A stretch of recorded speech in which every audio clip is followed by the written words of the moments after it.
Bonjour à toutes et tous, vous écoutez First Print, votre podcast comics préféré pour un nouveau numéro du format Super Friends qui va à la rencontre des personnes qui font vivre la culture comics et la pop culture par leur travail. Et vous le savez, avec First Print, on aime aller discuter avec les gens qui nous apportent des BD en France, que ce soit des auteurs, des artistes, des autrices et des éditeurs. Et vous l'aviez, si vous nous écoutez depuis un peu plus d'un an, vous aviez vu que l'année dernière, on était un petit peu allé faire le tour des éditeurs de comics en France pour faire un peu le bilan de l'année et aborder ce qui arrivera l'année prochaine. Et ma foi, j'ai bien l'impression que ça va peut-être devenir un rendez-vous régulier. Chaque année, on va essayer d'aller de nouveau à la rencontre des éditeurs. Alors, il y a des personnes avec qui on n'est pas encore allé parler et on s'en excuse. Les invitations de toute façon sont lancées. Vous savez que de toute façon, on ne refuse personne dans ce milieu. Mais il y a aussi des gens, voilà, avec qui, on travaille depuis des années ensemble et avec qui, le courant passe bien. Donc forcément, on retourne joyeusement discuter avec eux. Et pour cette émission, j'ai le plaisir de revoir avec nous François Hercouet. Bonjour François. Bonjour, c'est un autoroute de l'intro. C'est admirable, hein. C'est ça. Puis t'es à l'aise, tu croises les jambes et tout. Tu maîtrises l'exercice. Je peux faire plein de choses pendant le podcast et tu serais très surpris de tout ce que je peux faire pendant un podcast. Mais donc François Hercouet, tu es directeur éditorial chez Urban Comics depuis maintenant 10 ans. Et plus. Et même plus, en fait, puisque c'était avant, on fête en 2022, les 10 ans d'Urban Comics. Pareil, je me rajeunis tout le temps aussi. Ouais, c'est ça. On fête les 10 ans d'Urban Comics, mais c'est vrai que toi, tu montais la maison un petit peu avant. Et ma foi, t'es venu il y a un an, en fait, pour parler un petit peu de 2021 et faire quelques teasings pour 2022. Et on va refaire la même chose, mais avec une année de plus. Oui. Tout simplement. Ça marche. T'es content d'être là quand même? Oh oui. Et puis en plus, t'as un nouveau colocataire là, que je connaissais pas. C'est vrai que tu n'avais jamais vu Polo qui est avec nous, donc c'est un gros chat que vous connaissez bien si vous écoutez le podcast et qui passe ses journées à dormir. Regarde là, il est en train de dormir. C'est un chat. Tu vas voir qu'il ne va pas bouger pendant tout le podcast. François, j'ai une première question à te poser très générale. Alors, je vais pas te demander de te présenter à celles et ceux qui découvriraient le podcast, parce qu'on a déjà quand même fait pas mal d'émissions ensemble. Je me rappelle que la première fois que je t'ai interviewé, c'était quand même en 2014, je crois, pour DC Planet à la PCE. Dernière édition. Non, l'avant-dernière. Non, l'avant-dernière, ouais.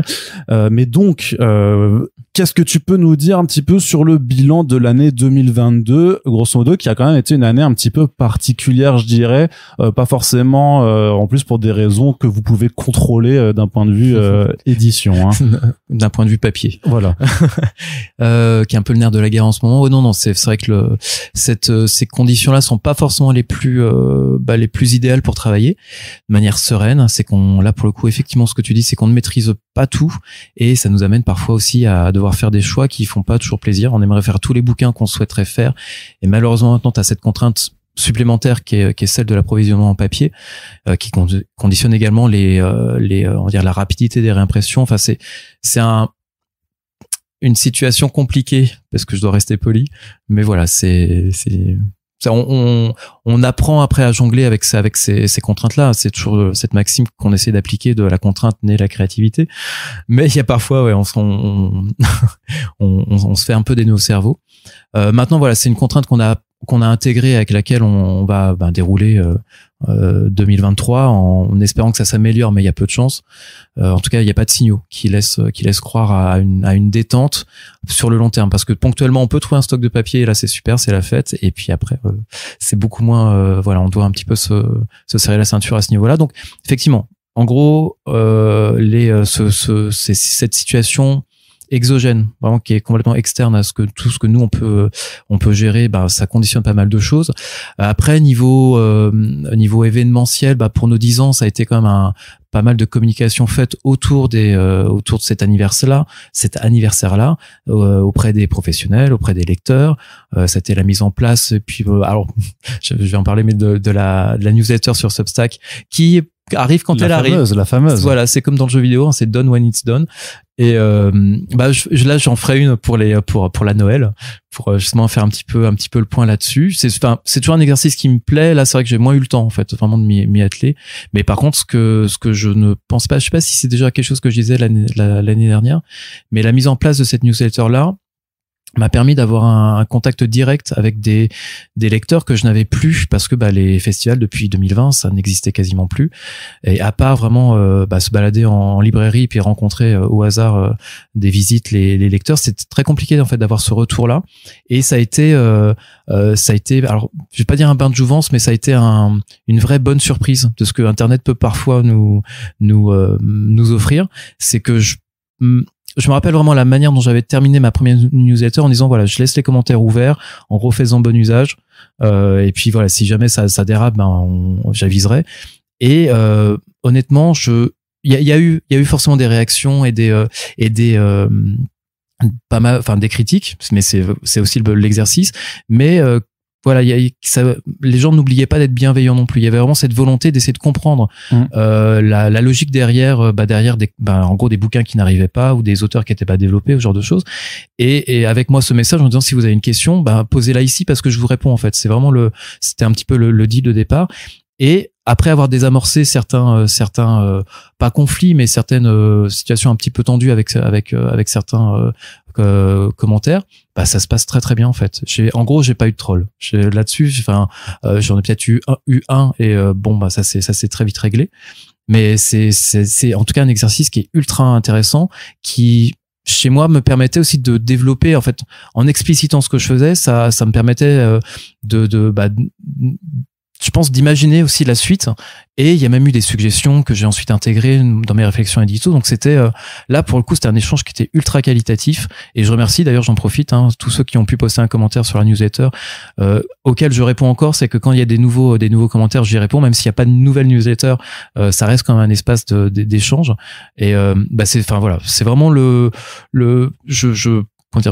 non pas que je crache sur Internet, mais en gros, Internet révèle parfois le pire de l'humanité et beaucoup trop souvent à mon goût.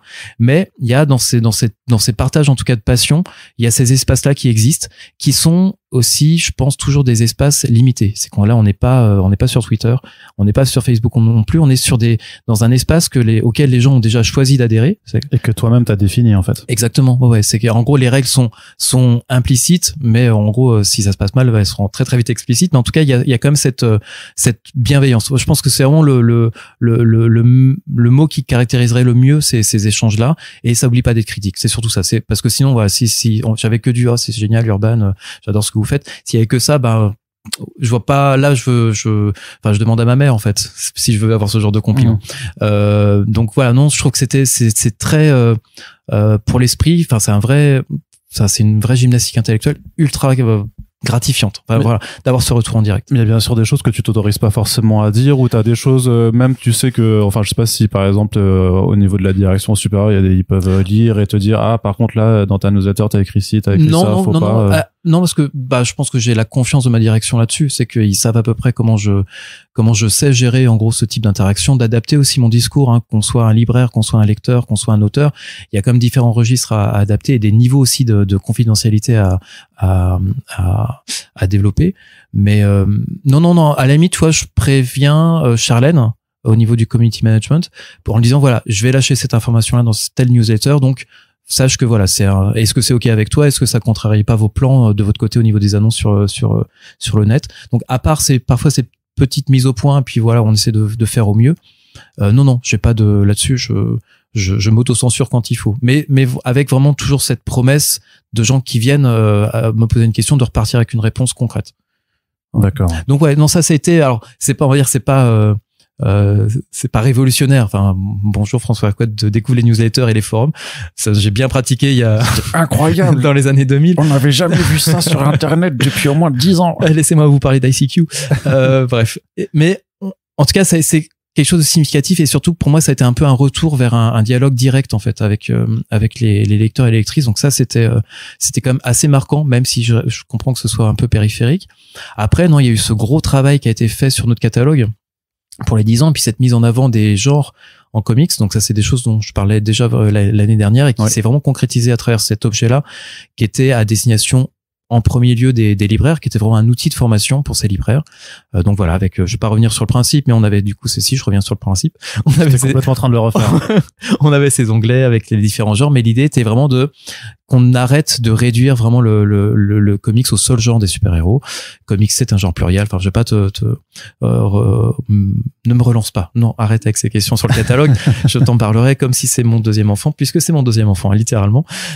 Et surtout, ce qui était important, c'était le deuxième mouvement un petit peu de ça, c'était le développement d'un outil qui allait cette fois-ci atterrir en librairie, à savoir des intercalaires qui reprennent vraiment le même, enfin des intercalaires en plastique souple, des choses qui normalement quand vous passez à proximité ne vous blessent pas, hein, vous attaquent pas les yeux, mais ce qui balise en tout cas les rayons qui segmentent, puisque c'est le nom qui est validé par le marketing, donc qui segmente les rayons comics.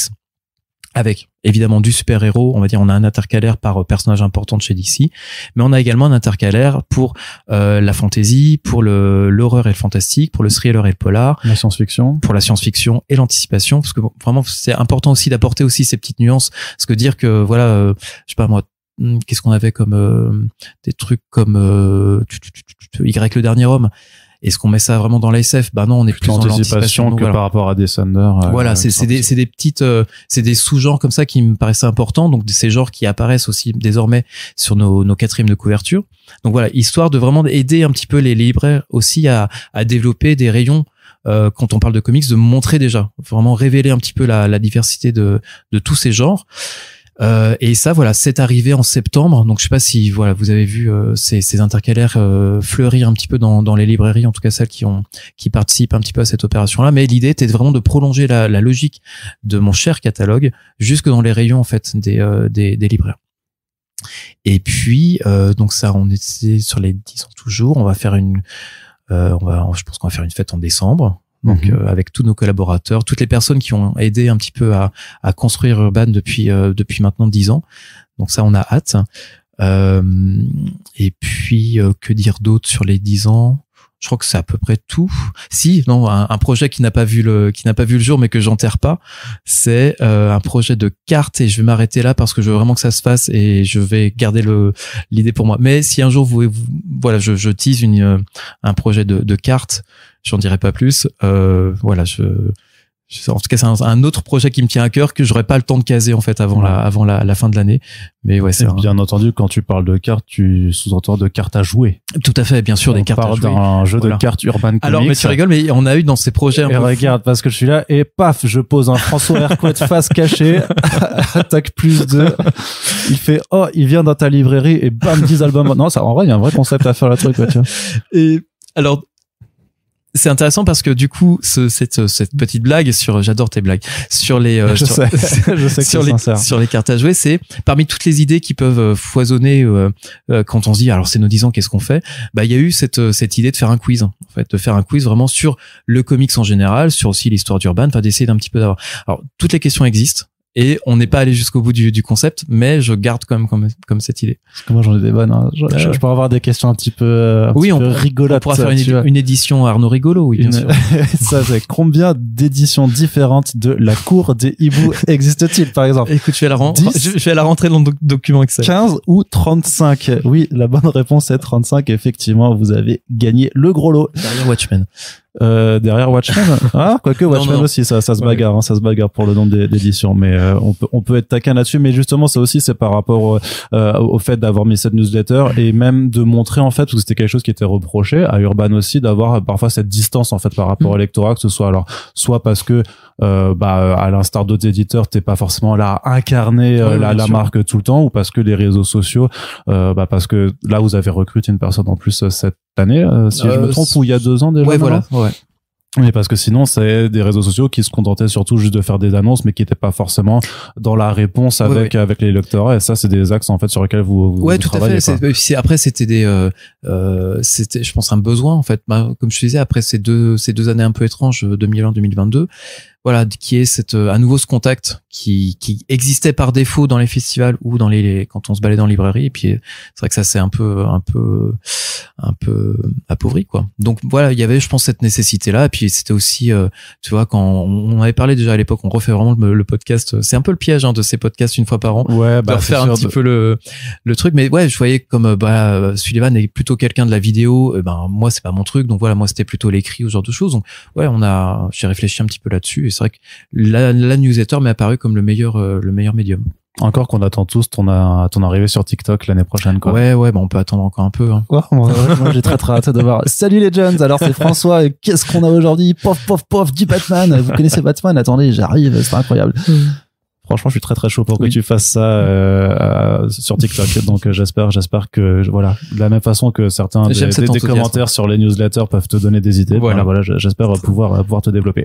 Bon, premier axe un petit peu aussi sur de 2022. Moi, je trouvais que t'as un peu réduit la voilure sur DC, notamment dans la ligne principale de Infinite. Alors, il y a on va dire les séries principales, donc les Batman, Nightwing, Harley Quinn, ce genre de choses-là, et aussi forcément tout le délire de Infinite Frontier avec Joshua Williamson.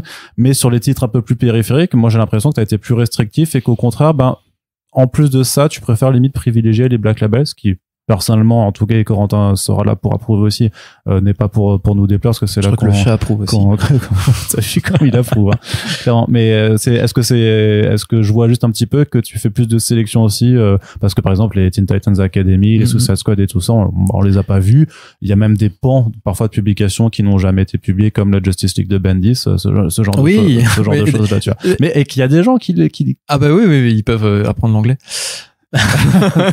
Non, je suis désolé, mais c'est vrai qu'il y a en fait à chaque fois, je veux pas que les gens qui pourraient le prendre trop à cœur le prennent trop mal non plus, mais ouais, c'est qu'il y a en fait déjà on fait ces sélections là à la lecture. C'est que c'est toujours important pour nous de lire le matos et de ensuite voir si ça a sa place ou pas, dans quelle mesure c'est prioritaire ou pas. On parlait tout à l'heure un petit peu de choix à faire, ça se joue aussi là, C'est que le papier qu'on va mettre dans cette série-là, qui a un niveau de vente estimé relativement faible, on préfère le mettre ailleurs sur un indé ou sur des choses qui sont un peu plus porteuses. Donc ouais, après c'est aussi le propre de chaque relance un petit peu. Donc c'était le cas en janvier 2022 avec la nouvelle Ère Infinite, donc DC Infinite, qui était donc cette nouvelle dynamique un petit peu que Williamson portait essentiellement, et ça me permettait moi aussi de voir quelles séries vont justement ajouter de la valeur en fait à cette storyline là. Et il est vrai que certains pans étaient pas forcément vitaux. Puis on avait déjà eu des expériences notamment sur Teen Titans, et je sais qu'on a un 3e tome de Teen Titans Rebirth à publier. Voilà, si vous posez la question de pourquoi c'est toujours pas là, c'est parce que ça emporte pas l'adhésion des foules non plus. Donc on terminera parce qu'on aime bien terminer les choses. Je pense aussi aux quelques centaines de lecteurs et lectrices de Something par Charles Soule. Ça viendra. Alors celui-là, on le ressort tout le temps. Ah oui, c'est un peu votre Harley. C'est la couche sédimentaire de tout ce qu'on a fait. Est-ce que ce serait pas votre meilleure Arlésienne d'ailleurs, clairement? Il doit y avoir d'autres trucs parce que le Man of Steel de John Byrne aussi. Il y a effectivement, c'est ça. Après, c'est aussi, on peut aussi faire un bilan de ce côté-là. C'est que c'est toujours, au bout de 10 ans d'existence, t'as forcément des choses que tu aurais aimé faire et que t'as pas pu faire soit dans les temps, soit, il y a des bouquins qui seront toujours prioritaires. Et là, la sélection est d'autant plus drastique que oui, on peut pas se permettre de mettre tant de tonnes de papier dans un bouquin dont on sait qu'on vendra au mieux 1 millier d'exemplaires. Donc c'est vrai que là, les choix se font très très simplement. Ça veut pas dire qu'on oublie de le faire ou qu'on ne veut pas le faire. C'est moi je m'engage en fait à ce que chaque série débutée ait quand même une conclusion. Alors après, qui conviendra peut-être pas à tous selon dans les tempos que les gens aimeraient ou les timings. Mais voilà, j'estime que notre boulot, c'est quand même, quand on commence une série, c'est de la terminer dans les meilleures conditions possibles. Faut pas que financièrement non plus, chaque bouquin qui sort ou qui est publié nous coûte un bras. Donc voilà, il y a quand même une certaine logique à avoir à ce niveau-là. Et pour ce qui est ce que tu parlais des sélections, donc c'est le propre. À chaque relance, on essaye de voir ce qui est le plus essentiel, et tout ne l'est pas. Il y a aussi pas mal de mini-séries. Moi, je sais que j'avais bien aimé la Man Bat qui était dessinée par Kumar, non pas Kumar, Sumit Kumar, ouais, et qui était sympa, mais voilà, qui moi me faisait plaisir. J'aimais bien le look gothique et c'est un personnage que j'aime bien, mais je sors pas des bouquins juste pour moi en fait, ou pour 500 personnes. Donc je pense que ce genre de mini-série, après là c'est du Batman, donc tu pourrais dire que ça c'est du Batman à l'envers. Mais non, bah là tu vois, typiquement j'identifie le titre comme sympa mais pas essentiel. Et des titres comme ça, il y en a beaucoup. Pour revenir sur Bendis, c'est juste que j'attendais de voir s'il allait y avoir une implication à un moment de la Justice League dans l'univers d'ici, parce que c'est quand même la première fois qu'on avait une Justice League qui était en total ne sortons pas de gros mots, mais en totale autarcie par rapport au reste de l'univers. C'est que la Justice League officielle ne soit pas impliquée dans la grande storyline que développait Williamson. C'est compliqué. Il a fallu qu'elle meure quand même pour qu'elle soit impliquée dans Dark Crisis. Enfin, donc voilà, il y avait à mon sens des directions édito qui pour moi ne me convenaient pas dans ce que je voulais faire du développement de DC en 2022.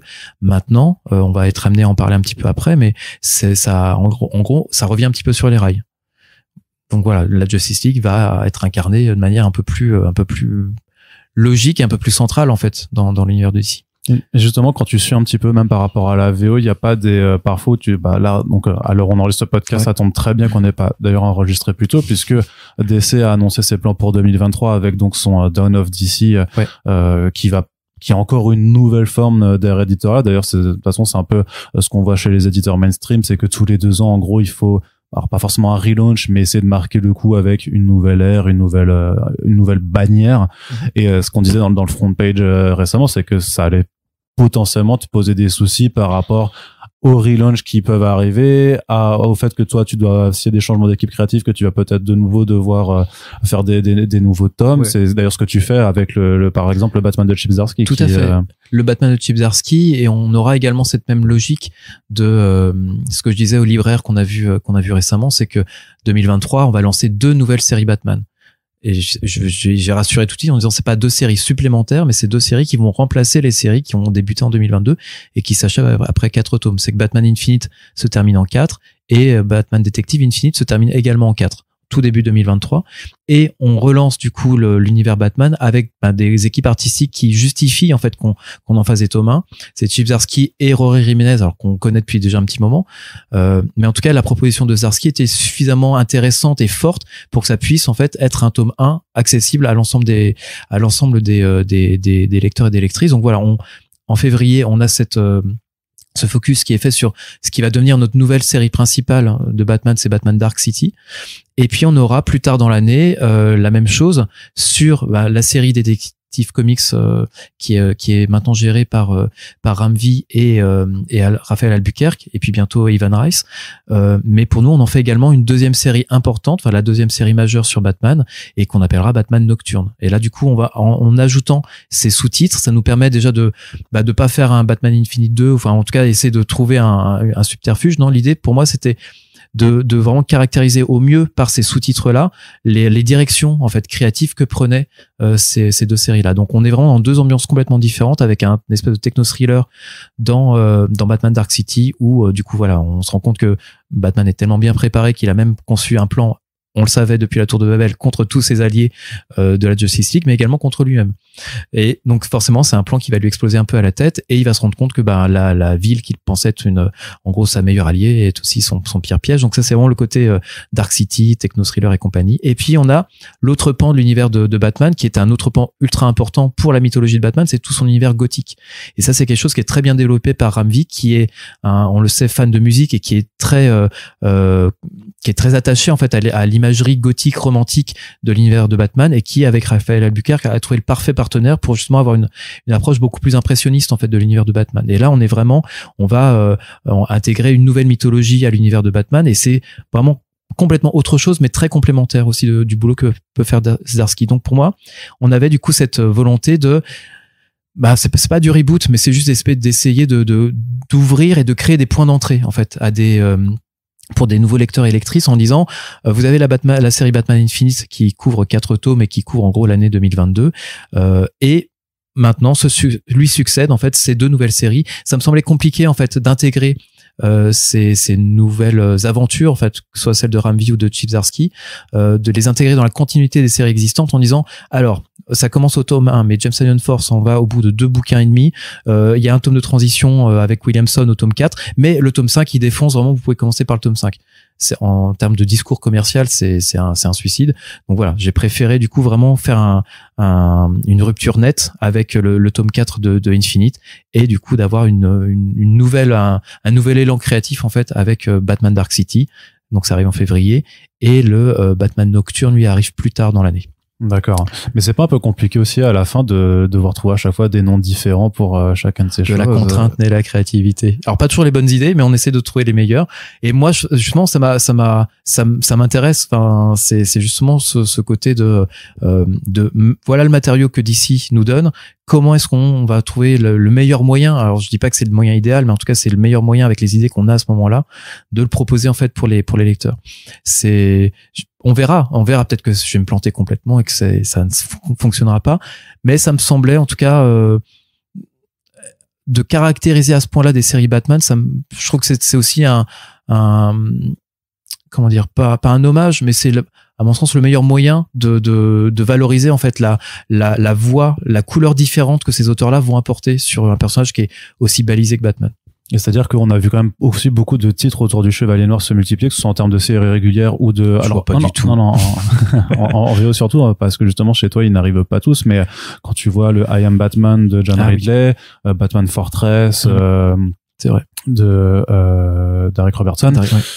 Batman Reptilian aussi, et par contre ça aussi, Batman Killing Time, t'as tous ces titres-là. Par contre, tu choisis pas forcément d'y aller non, on va pas à chaque fois. On va pas tout faire, non. C'est vrai qu'on est assez sélectif là-dessus, pour laisser de la place aussi aux autres. Et puis l'idée, c'est que c'est de pas non plus diluer un petit peu l'intérêt des lecteurs qui sont là pour Batman aussi. Moi, je préférais qu'ils mettent aussi un peu de leur budget dans de l'indé, dans JSA, dans essayer un petit peu de créer une curiosité. C'est un fantasme d'éditeur, hein. Mais non, ouais, je pense qu'on a suffisamment de Batman pour pouvoir se passer d'autres séries. Je dis pas qu'elles sortiront pas, mais pour l'instant elles sont pas essentielles. Sachant que des critiques qui reviennent souvent aussi, enfin on a comme ça, c'est que vous publiez encore beaucoup, bien sûr, majoritairement du Batman. Et heureusement, parce que sinon on publierait pas tout le reste non plus. Donc c'est aussi ce qu'il faut voir. Ça c'est toujours ce que t'avances, que le fait que ces séries sortent là permettent aussi d'éponger, on va dire, le fait que par exemple que Billionaire Island puisse sortir. Oui, alors je vais moins lier les budgets alloués à DC vers l'indé. Parce que c'est plus, moi, ce que Batman me permet de faire, c'est faire un JSA, plutôt en restant d'ici, alors. Voilà, plutôt à ce niveau-là. Après, c'est aussi autre chose en termes de développement indé. Mais oui, enfin, heureusement, enfin, c'est évident que Batman sert la cause de tous les autres personnages. Il y aurait pas, on se serait pas permis de faire Doom Patrol ou Animal Man si on n'avait pas, en gros, les liquidités que Batman nous donne. Enfin, c'est juste un équilibre, en fait, financier. C'est aussi simple que ça. C'est-à-dire que tu te permets d'être, on va dire, déficitaire alors sur certains titres plus obscurs. Pas déficitaire, mais de gagner moins, d'avoir une marge moins importante. Tu vois, effectivement, ouais. Sur Animal Man, c'est pas fou, mais pour moi, c'est des bouquins qui sont nécessaires. Et encore, Animal Man, ça se passe plutôt bien, mais on sait que, par exemple, les Urban Cult, on va pas tout défoncer. Enfin, c'est évident. C'est culte, en fait. Culte, la définition, c'est suivi par un petit groupe de personnes. C'est vraiment, on est vraiment dans ce truc-là, mais c'est aussi important en termes de, comment dire, dans notre vocation d'éditeur, notamment avec Culte, de proposer en fait ce label qui va à chaque fois, c'est un peu la ligne directrice, proposer des ouvrages qui vont apporter et enrichir le vocabulaire, la syntaxe et la grammaire de la narration en comics. C'est à chaque fois, chaque bouquin va apporter quelque chose de nouveau. On va pas tout passer en culte, ça a pas de sens. C'est pas parce que ça a 40 ans d'existence que c'est culte. Il y a des choses qui n'avaient pas de valeur à l'époque, qui n'en ont pas plus aujourd'hui. Par contre, tout ce qui atterrit en culte a vraiment pour vocation de dire, on n'avait jamais envisagé, je sais pas moi, le super-héros, là, parce que j'ai le Animal Man tome 2 en visuel, mais on n'avait jamais imaginé le super-héros dans ce registre-là, ou de casser le quatrième mur en comics. C'est des choses qui étaient encore très très rares. Je me demande même si Morrison n'a pas été précurseur là-dessus. Donc voilà, on arrive avec à chaque fois des bouquins qui vont enrichir la narration en fait en comics. Donc non, et après, et toute proportion gardée, on sait que à moins d'atterrir dans une sélection, je sais pas moi, patrimoine à Angoulême, il y a peu de chances que ces bouquins-là fassent 5000, 6000 exemplaires. Et encore, de toute façon, tu les tires pas à 5000 ou 6000 exemplaires. Faut relativiser parce que des choses comme Promethea, qui là encore ont marqué un point assez important dans l'histoire du comics, et bien là ça cartonne. Enfin là, on est vraiment sur ces 5-6 000, ils sont atteints en fait, sur des titres comme ça. Sur Animal Man, c'est pas du tout honteux comme chiffre. Hein. Il y en a qui sont plus compliqués. Hein. Grendel, c'est plus compliqué, par exemple. Mais non, pour moi, ça fait partie des bouquins nécessaires. Et alors je pense que toutes les personnes qui se plaignent qu'il y a beaucoup de Batman vont pas forcément nécessairement non plus sur les autres bouquins. Donc c'est voilà, après chacun vit avec ses paradoxes. Hein. C'est presque parfois même un cercle vicieux parce que certains se disent aussi que quand c'est du titre justement qui n'est pas du Batman, on garde en mémoire certains exemples comme le Man of Steel de Byrne, le Swamp Thing de Charles Soule, et en se disant du coup je vais pas m'y lancer parce que ce sera jamais terminé. C'est quand même très marginal. Hein. On parle vraiment à tout casser de. Alors, je sais que au moment où je vais lâcher un chiffre, des gens vont fact-checker et vérifier. Non, en fait, il a 17, mais c'était plutôt 12. Mais ça reste très marginal sur le nombre de titres qu'on a pu sortir et tout le nombre de séries qu'on a pu terminer. Le risque, honnêtement, il est minime. Hein. Je pense que, notamment plus sur le culte, où on apporte un soin édito au niveau de la fab et tout. C'est vraiment c'est un peu nos bébés, ceux-là. Donc, il n'est pas vraiment question de lâcher, justement, la main de ces enfants, ces vieux enfants, parce qu'ils sont tous un peu comme les vieux enfants d'Akira. Mais bon, bref. Voilà. En tout cas, l'idée, c'est que le succès de Batman nous permet de diversifier notre offre. C'est juste, s'il faut retenir un truc, c'est ça. 2022, ça a aussi été, je fais mon interview, hein, moi je pose le micro, je m'enchaîne. Je reviens dans une heure. Hein, ça a été le lancement de Nomad. Yes. En fin d'année. Donc c'était en septembre. Donc ce concept qu'avait, donc, 26 août. 26 août. Je vois qu'on est précis. C'est bien. Moi, je l'ai retenu parce que t'as lancé Urban Nomad en même temps que Billionaire Island, donc du coup, mais oui, forcément. Qu'est-ce que tu voulais faire? Eh bien, l'un des deux est un énorme succès. Eh bien, oui. Et l'autre est une BD de Mark Russell. Et donc, ce que je te disais tout à l'heure, hein, avec des ventes qui, si elles sont vraiment pas très très hautes, sont pas non plus ridicules. Donc après on va retravailler là-dessus. Mais en tout cas, c'est vrai que Nomad a été un enjeu important pour nous, pour nos 10 ans, parce ça nous a permis de repenser un petit peu ce qu'était Urban, la place qu'on avait dans on va dire le microcosme des comics en France, et la place qu'on avait également chez les libraires, parce on prend un peu de place avec nos bouquins, on a une charte qui est très identifiable.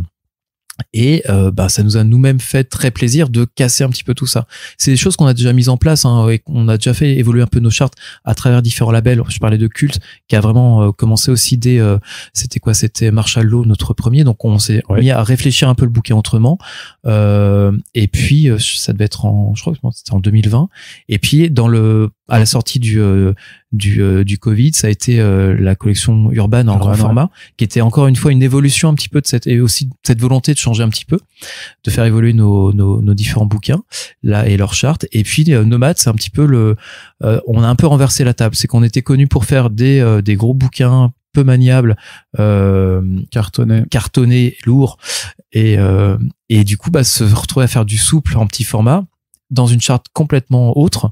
C'est vrai qu'intellectuellement c'est très plaisant en fait de se réinventer, de se mettre aussi en danger, parce que je sais, je lis, hein, et nous-mêmes on est les premiers à être en contact depuis maintenant 10 ans avec cette charte, avec ces dos noirs, avec ce côté très cadenassé un petit peu de ce qui crée comme une identité visuelle qui donne envie de déprimer parfois, tu vois. T'as un côté de la bibliothèque qui est très coloré, puis l'autre et alors en fait c'est Urban. Mais après c'est pas que Urban, parce qu'il y a d'autres éditeurs qui ont aussi adopté ces dos noirs. C'est vrai, dis donc, il y en a d'autres qui ont des dos noirs. Oui, il y a du Delcourt, il y a du iComics, il y a du Panini. Ce que je veux dire, c'est que pour les gens qui effectivement consomment du comics de manière importante et sont en contact régulièrement, oui, il peut y avoir ce sentiment de lassitude, mais quand on en parle aux libraires, ils disent non, au contraire, ne changez rien. Pour nous, c'est un élément de repère. On sait où sont vos bouquins, on sait en gros vers comment en fait orienter les lecteurs. Je n'invente rien. Je ne me permettrai pas de dire ça si c'est pas des choses que j'avais entendues de libraire. Ouais. Donc ce que je veux dire, c'est qu'il faut parfois se méfier de notre point de vue de ultra spécialiste, de gens qui sont vraiment du coup au contact tout le temps de ces bouquins-là et de cette prod. Parfois, il y a une différence de perception en fait qui fait que cette charte-là, elle est aussi appréciée. Nous, au bout de 10 ans, on aimerait bien changer un peu la peinture sur les murs, mais au final, on arrive à le faire. Donc c'est aussi moi ce que je trouve, et c'est aussi toujours le moment où je remercie ma direction de me suivre là-dessus, c'est que Nomad, c'est un concept que qui était dans les cartons depuis alors maintenant, depuis que j'en parle, ça va faire au moins 5 ans. Du coup d'avoir vu une anecdote que je balance à chaque fois parce qu'elle est vraie, quoi. C'est que de voir ma compagne qui lisait Saga et qui pour se rendre à un rendez-vous et prendre le métro a dû lâcher son bouquin. J'ai dit mais c'est trop con. Moi j'étais en train de passer l'aspirateur à ce moment-là et ça T'es sûr que c'était Saga parce que c'est des petits bouquins les sagas? Non, mais toujours est-il que dans ce format-là, qui était un grand format, un format de luxe en fait à l'américaine, elle pouvait pas l'embarquer en fait. Okay. Et je suis d'accord, hein, c'est pas Sandman. Oui, voilà ça. Mais toujours est-il que le format d'emblée, elle n'a pas pu continuer en fait sa lecture dans le métro. Ce qui est con. Et j'ai vu des gens avec Preacher et Sandman sur les genoux, hein, et j'avais mal pour eux. Je salue leur courage, mais voilà, je comprends que ces bouquins-là soient pas faits pour ça. Et du coup, Nomade est venu vraiment en réponse à ça. Ça a mis beaucoup de temps à maturer et surtout à ce que ce soit validé parce que le projet a muté pour revenir enfin à sa forme initiale, à savoir vraiment publier. Moi, mon intention initiale était de publier uniquement du Vertigo et de l'indé dans ce format-là. Commercialement, il était important d'y mettre aussi du super-héros. C'est pour ça que la discussion avec la direction est toujours importante parce qu'il y a ce point de vue aussi commercial qui me ramène un peu à la réalité économique. Et là, je trouve qu'on arrive avec un excellent équilibre. C'est que chez certains libraires, ils me disent il faut moi j'ai que du super-héros, le reste ça vend pas et tout. Donc heureusement, je me rends dans d'autres librairies qui me disent quand est-ce qu'on a la suite de Fable. Donc on arrive vraiment. Si j'avais entendu que l'un ou que l'autre, je me dis on a raté un truc. Là, je trouve qu'on a réussi à avoir un équilibre qui fonctionne très bien et selon les points de vente, selon la topologie un petit peu du lectorat et le bassin culturel, ça change complètement en fait de ma préférence en termes de catalogue. Mais on arrive en tout cas avec cette proposition qui a vraiment rencontré son public. Alors j'ai envie de dire au pire et au meilleur moment, c'est qu'on est en période de crise et on voulait pas que les gens aient à choisir entre manger de la viande ou autre chose de cher et lire de la BD et a fortiori un comics. Là, ils peuvent faire les deux en fait.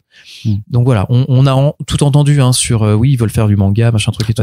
Moi, c'était ma question là-dessus où je voulais rebondir parce que tu dis qu'effectivement le projet était dans ta tête depuis plusieurs années et que justement par rapport à l'année à laquelle ça arrive, effectivement, beaucoup de gens ont interprété ça. Alors mais c'est normal aussi parce que la temporalité des lecteurs, des libraires, enfin, et des acteurs extérieurs en fait n'est pas la même que la tienne quand tu envisages des choses bien en amont, mais de dire qu'effectivement c'est une tentative de Urban Comics en fait de draguer les lecteurs de manga.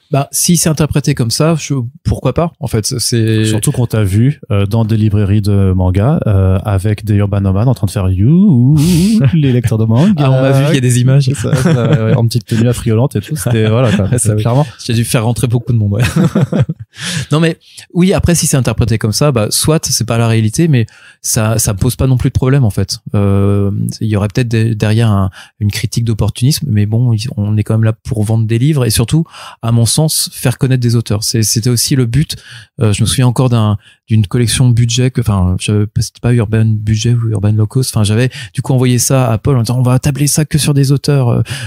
Et il dit ça manque un petit peu de cap et de collant notre histoire. Donc ça a vraiment cette construction un petit peu de nomade c'est fait vraiment au fil de l'eau et on arrive, je pense, à c'est quoi le terme à la mode, le form factor, du coup un compromis parfait, parfait le plus possible avec les conditions dont on peut bénéficier actuellement, mais de format et de contenu et de prix. Donc, le fait est que cette intuition qu'on a eue il y a longtemps, qui a pu se réaliser maintenant, fonctionne parce qu'on est avec des niveaux de vente qui le pari était risqué parce qu'on a quand même des seuils de vente qui sont plus élevés que pour du comics normal, mais on faisait le pari que l'effet prix. Et encore une fois, je me rappelle de ce podcast que tu avais fait avec Xavier Guibert sur qui pour lui croyait moins dans le levier prix que dans la médiation. Je pense que c'est les deux en fait. Il y a un équilibre à avoir. Quand je lis beaucoup et j'ai beaucoup aussi de retours en direct là-dessus de lecteurs, on va dire de comics, des gens qui lisent vraiment du comics de manière quotidienne, dire c'est la première fois que je lis du Fable et Nomade m'a permis ça. Je me dis en fait, je pense que c'est le dernier public auquel je pensais en proposant Nomade. Je ne pensais pas que ça allait pouvoir permettre à des lecteurs de comics qui, même pour certains, n'avaient jamais lu Watchmen. J'essaye encore de processer toujours un moment où t'as pas lu Watchmen. Même pour un moment, tu as été un moment dans ta vie où tu n'avais pas lu Watchmen. Donc. Mais je veux dire, avoir du coup cette consommation de comics qui est quand même très dense et en fait, de pas avoir, c'est pas une question forcément de curiosité, c'est que ce sont des personnes qui ont entendu depuis des années, depuis des décennies même, que Fable, que Sandman, que Transmet, c'est des choses chouettes à lire, mais au niveau budget, bah parfois tu peux pas en fait. Et surtout quand nos bouquins étaient à l'époque 28 €, maintenant je crois qu'on est passé à 29 ou 30. Je comprends en fait que ce soit un budget que tu puisses pas accoler en fait à ta consommation normale de comics. Et en fait, ce que permet Nomad, aujourd'hui, c'est que ces lecteurs-là, qui sont aussi nos lecteurs historiques, développent aussi leur culture en allant voir des séries Vertigo. Ça, c'est vraiment c'est l'effet bénéfique auquel j'avais jamais pensé. J'étais plutôt sur des lecteurs et aussi des lectrices, parce que l'idée c'était aussi de donner un petit peu à lire à des lectrices qui sont souvent des grandes lectrices, de leur mettre du comics entre les mains avec du Fable, avec du Y, avec Transmet. Je sais pas si c'est aussi pertinent, mais en tout cas il y a cette donne là en fait. Et ouais, je trouve que du coup Nomad coche beaucoup de cases, et je le vois dans les chiffres en fait, je le vois dans les écoulements, et ça fonctionne très très bien. Mon attente maintenant, ça va être de voir comment est-ce au moment des fêtes, comment la collection va se comporter. Est-ce que les gens vont offrir les versions cartonnées, ou au contraire vont se reporter sur les versions Nomad qui sont moins chères. Ça, j'attends de voir, parce que pour moi l'idée c'était que Nomad ne va pas se substituer à nos éditions cartonnées qui restent en rayon. C'était ma question. Donc je fais vraiment cette interview. Je lis tes pensées. Faut que t'arrêtes. Pardon, j'arrête de te regarder. D'être télépathe en fait. Non, c'était ma question. C'était est-ce que t'as pas peur que en fait les gens finissent par se dire maintenant je vais en fait que prendre du Nomad par rapport justement aux éditions cartonnées qui sont plus chères, d'autant plus que comme tous les éditeurs cette année quasiment, ou je crois quasiment ou tous, en juillet vous avez dû augmenter les tarifs sur l'ensemble de vos codes. Tu sais, on est sur des bouquins qui ont fait leur vie. Enfin, je crois que je l'avais pas dit parce que j'avais pas parlé de Nomad la dernière fois, mais c'est des bouquins qui ont vendu au minimum 20 000 exemplaires. Chacun de ces livres-là a déjà eu une vie, ce qui fait que certains sont toujours ultra actifs, La Cour des hiboux, Watchmen, Killing Joke, White Knight, tous ces bouquins-là sont toujours des best-sellers. Surtout qu'en plus certains étaient même déjà sortis un an auparavant, dans votre collection à petit prix de l'été. Et en fait leur vente, en tout cas Nomad n'a pas cannibalisé ça. Par contre, moi je vois l'effet ultra positif qu'on peut avoir sur les ventes de Transmet, qui quand il y a plus une nouveauté, c'est un peu calmé en termes de vente, et là on est sur plusieurs centaines d'exemplaires vendus par semaine. Donc pour moi si je rate 5 ventes d'une édition à 30 €, mais que derrière j'ai 500 ventes semaine d'un bouquin à 7,90 ou à 9,90, on reste gagnant. Et puis derrière, c'est aussi un effet de collection. C'était là où les opérations à 4,90 sont des récits complets, en tout cas des one shot. Eh bien, on a des séries en fait à suivre en Nomad, ce qui fait qu'on a vraiment ce côté épisodique du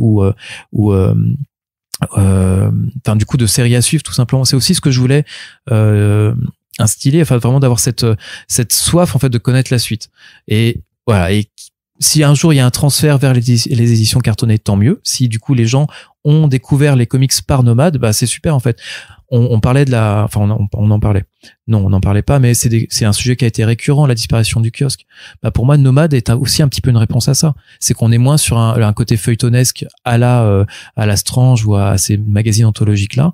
Mais Nomad remplit aussi cette fonction de faire connaître la culture comics à moindre coût. Ouais, sachant que j'ai aussi vu des réactions de lecteurs qui disaient maintenant en fait qui s'attendent, et peut-être que là par contre c'est qu'ils n'ont pas compris, je crois, le sens de la collection, qui s'attendent aussi à ce que des inédits ou que de nouvelles séries débarquent directement en Nomad. Ça c'est la prochaine étape. Ça serait la prochaine expérience. On n'est pas prêt à la mener parce qu'on doit déjà valider une vague 2, une vague 3 de titres, voir si ça prend, parce que pour l'instant il y a eu un super accueil, libraire, lecteurs, on va dire lecteurs chevronnés et lecteurs amateurs. Donc tous les voyants sont au vert. Moi, j'attends vraiment que la vague 2 et la vague 3 soient validées, en fait, que on voit comment la collection réagit dans le temps, et voir si ça peut être un tremplin pour des bouquins peut-être qui seraient plus compliqués, peut-être qui seraient où il y aurait un intérêt à être publié en ce format-là. Pour l'instant, on n'en est pas là. On va pas avancer trop vite. Mais voilà, ce que je voulais dire aussi, c'est que par rapport à la réception, à l'accueil de cette série-là, c'est ça fait écho à ce que je disais tout à l'heure, les lecteurs de comics hardcore qui découvrent aujourd'hui Fable ou transmettent, eh bien c'est aussi leur bienveillance par rapport à ça et la compréhension. C'est là où je me dis que notamment la communication qu'a pu faire Charlène et qu'ont pu faire les Charlène au niveau du lancement de la collection du label, c'est que on a su convaincre même ceux qui, je pense, étaient les plus rétifs en fait à cette collection-là on ne lit pas Watchmen dans ce format-là, ça n'a pas été fait pour ça. Enfin bref, tout ce qu'on a pu entendre comme critique. Et ce que j'ai surtout lu, en fait, vraiment les commentaires entre guillemets négatifs qui dominaient, c'était je comprends que c'est pas pour moi, mais par contre j'aurais plaisir à l'offrir en fait parce que je peux, parce que c'est pas très cher et encore une fois pour moi Watchmen c'est pas comme ça que ça se lit, mais si ça peut faire connaître, en gros si ça peut essaimer ce que moi ma passion, ma culture vers d'autres lecteurs et lectrices, ben ouais, et là je me dis si on arrive à embarquer les gens pour qui cette collection ne s'adresse pas, bah c'est vraiment c'est un succès sur beaucoup de niveaux. Donc voilà, pour l'instant on en est là. Peut-être que l'année prochaine je vais déchanter. Peut-être que dans un an on aura un discours tout à fait quelle différent. Erreur, on vend plus une seule édition cartonnée. Donc non, pour l'instant on est plutôt très confiant. Et ce qui est marrant, c'est que en parallèle, t'as quand même effectivement, tu l'as mentionné avant, mais t'as continué le bimestriel Batman envers et contre tout. Oui, on sait pas encore pour combien de temps honnêtement. C'est le prix justement le prix du papier et notamment pour la presse, c'est celui qui a pris le plus cher. Et en termes de vente, autant dire que c'est là pour le coup on parlait de perdre de l'argent. Là c'est un peu une offre de charité qu'on fait. Hein. Donc on est vraiment. Vous faites vraiment juste parce que vous savez qu'il y a quand même quelques lecteurs encore qui s'accrochent à ce format-là et qui prennent plaisir là-dedans. Après, ce qui était bien avec le format pendant un certain temps, c'était aussi le fait de pouvoir publier dans la seconde moitié en fait du bimestriel des récits complets, un petit peu inédits qui permettent parfois justement de terminer aussi des séries qu'on n'avait pas ou de proposer un segment d'une série comme mais on verra, tu vois, si ce type de récit complet là, une fois que en gros on aura les 2 ans de validation de Nomade, pourrait ne pas atterrir, pourquoi pas, dans ce format là quoi. Donc voilà, c'est pour moi le magazine n'est plus pérenne, hein, plus du tout. Donc il va falloir réfléchir à une manière de je te dis, pour moi Nomade remplit aussi cette fonction là. Est-ce qu'on peut dire aussi que du coup les collections petit prix ponctuelles c'est vraiment fini pour vous? Vous allez quand même continuer d'en faire? Je peux juste dire qu'il n'y en a pas en 2023. On n'a pas en 2023. Ouais. Et je veux dire, moi à titre personnel c'était un peu le but, que du coup qu'on ait une collection pérenne et non plus événementielle comme les opérations à 4,90, qu'elle soit remplacée par quelque chose de beaucoup plus, à mon sens, constructif, des gens qui vont rester intéressés longtemps aux comics et qui vont pas juste attendre l'effet d'aubaine de lire du comics une fois par mois chez Urban, parce que ça multiplie beaucoup plus chez Panini. Mais voilà, pour moi j'ai vraiment à cœur c'est un peu toujours le fantasme de l'éditeur, hein, que les gens viennent pour le prix mais restent pour le contenu et pour les auteurs, et que ça les emmène ensuite, ça crée cette appétence en fait pour une culture comics qu'ils n'avaient peut-être pas avant. D'accord. Parce que tu n'aurais pas pu faire une collection à petit prix sur justement un peu les outsiders, on va dire, de DC, parce que là celle de cette année, non, on en a parlé, hein, il y avait rien à redire, les 3/4 des titres, même les 8/10 étaient vraiment des très bons contenus Batman. Je crois que Corentin aime juste pas année 0, tu vois, mais c'était certes que du Batman, c'était du très bon Batman. Pour l'année où le film ressortait. Effectivement, mais tu peux très bien te dire que pour une année ultérieure, tu pouvais aussi aller vraiment chercher, je sais pas, retaper du Green Arrow de Jeff Lemire par exemple, tu vois, mais remettre en avant des personnages, des seconds couteaux qui sont un peu plus oubliés maintenant. En fait, le but de ces collections à petit prix, c'est quand même de faire du chiffre d'affaires. Et vu les volumes en fait et les réseaux qui sont impliqués, tu peux pas en fait faire ce type de pari-là. Ça, c'est un truc qui est pas concevable. Autant je te dis, dans Nomade, dans les vagues à venir, peut-être pas la vague 2, mais au moins la vague 3, il y a 2-3 bouquins comme ça, 2 bouquins qui sont plus qui sont pas des bouquins là qui pour le coup ont vendu à 20 000, mais du genre, qui pour moi sont importants. Ah, tu cherches à me soutirer une information que je ne peux pas te livrer, je suis désolé. Mais en tout cas, voilà, c'est pour moi, il y a quand même Nomade peut occasionner ce genre d'expérimentation où ça va être très vite sanctionné, hein. On verra si ça marche ou pas, mais pour moi je reste avec cette ce qui a vraiment inspiré aussi la construction de Nomade, et là c'est l'apport de Paul qui m'a dit pour lui Nomade, donc Paul, directeur DG d'Urban, c'est vraiment ce qu'a initié en fait, je crois que c'était Henri Philippaki, donc chez Hachette, qui quand il a importé ou créé le format poche dans les années 50, je crois que c'était en 57, avec cette volonté de mettre la culture à la portée du plus grand nombre, c'était en gros de faire descendre la Pléiade vers le peuple, hein, c'était du coup de créer ce format poche là. Eh bien, ils ont pu, tu te demandes mais où est-ce qu'il va avec cette anecdote, c'est qu'en fait avec cette mise au format, en tout cas ce format poche, eh bien ils ont pu transformer des méventes comme par exemple le Grand Maulne, qui est dans son édition cartonnée grand format, avait pas du tout bien vendu, eh bien a été un énorme succès populaire par la suite. Et les millions d'exemplaires qui ont été vendus se sont vendus en fait en poche. Et je me dis que parfois, il y a peut-être des bouquins comme ça qui ont pu passer un peu sous le radar et qui peut-être parce que le format, le prix, parce que la bonne réputation aussi de l'objet de la collection, ils vont peut-être en bénéficier, ils seront peut-être portés en fait par la portée qu'aura du coup cette collection nomade. Donc voilà, il y aura à terme des titres comme ça un petit peu outsider, plus en nomade que dans une OP à 4,90. D'accord. Mais par contre, t'envisages, ce que tu disais avant, c'est que t'envisages pas pour l'instant qu'un nomade vienne remplacer en fait les premières éditions cartonnées. Non. Je dis, ça faut bien que ce soit clair aussi pour les gens qui se disent maintenant je vais attendre de voir si un titre arrive d'abord. On mettra toujours un temps beaucoup trop long pour ceux qui attendent. Ouais. C'est là pour moi c'est très clair, c'est qu'un un bouquin, le prochain Sean Murphy qu'on fera en White Knight n'arrivera pas avant minimum 2 ans quoi. Ouais. On est vraiment là-dessus. Il est hors de question de mettre, imaginons Snyder et Capullo qui reviennent sur Batman au hasard. On va pas faire une première édition en nomade, c'est évident. Non, effectivement. Non. Faut d'abord en faire 15. 15 différentes du même album. Toujours un peu pour rester encore sur de DC avant de passer à l'indé. Aussi, un des lancements qui était important cette année, c'était les Batman Chronicles. Donc, ça, tu nous avais parlé, hein, c'était un peu la grosse annonce du podcast de l'année dernière. En tout cas, un de tes bébés parmi d'autres. C'est vrai. Parce que tu es quand même le papa de beaucoup de bébés, du coup. J'espère que les allocations, ça va. C'est pas trop compliqué. Si seulement. Mais donc, avec ces 2 premiers tomes pour publier donc l'année 87, donc il reprend notamment aussi, le segment Batman Year One avec l'accompagnement éditorial et tout ça. T'as vu comment ça, la perception en fait de cette collection, parce que forcément il y a des doublons aussi par rapport au contenu, mais tu l'apportes aussi dans un format donc épais, souple, que tu disais inspiré donc des volumes de Glénat sur les Picsou. Ouais. Voilà, qu'est-ce que tu peux un peu en tirer? Quel est le bilan? Le bilan il est extrêmement positif, et si je devais résumer en fait la collection Chronicles à un mot, ce serait enfin. C'est que je pense que c'est quelque chose qui était aussi attendu par les lecteurs et les lectrices. De mon côté, on arrive en fait à une forme et à un contenu qui sont ce qu'on avait en tête depuis très longtemps. Quand on en parlait aussi avec Yann, c'est des choses qui sont où on arrive en fait avec le niveau d'information qu'on voulait donner, même pour des épisodes qui vont être un peu anecdotiques. Parfois, le commentaire va révéler tout un contexte qui va rendre en fait l'épisode a priori anecdotique un peu charnière pour certains runs ou certains arcs.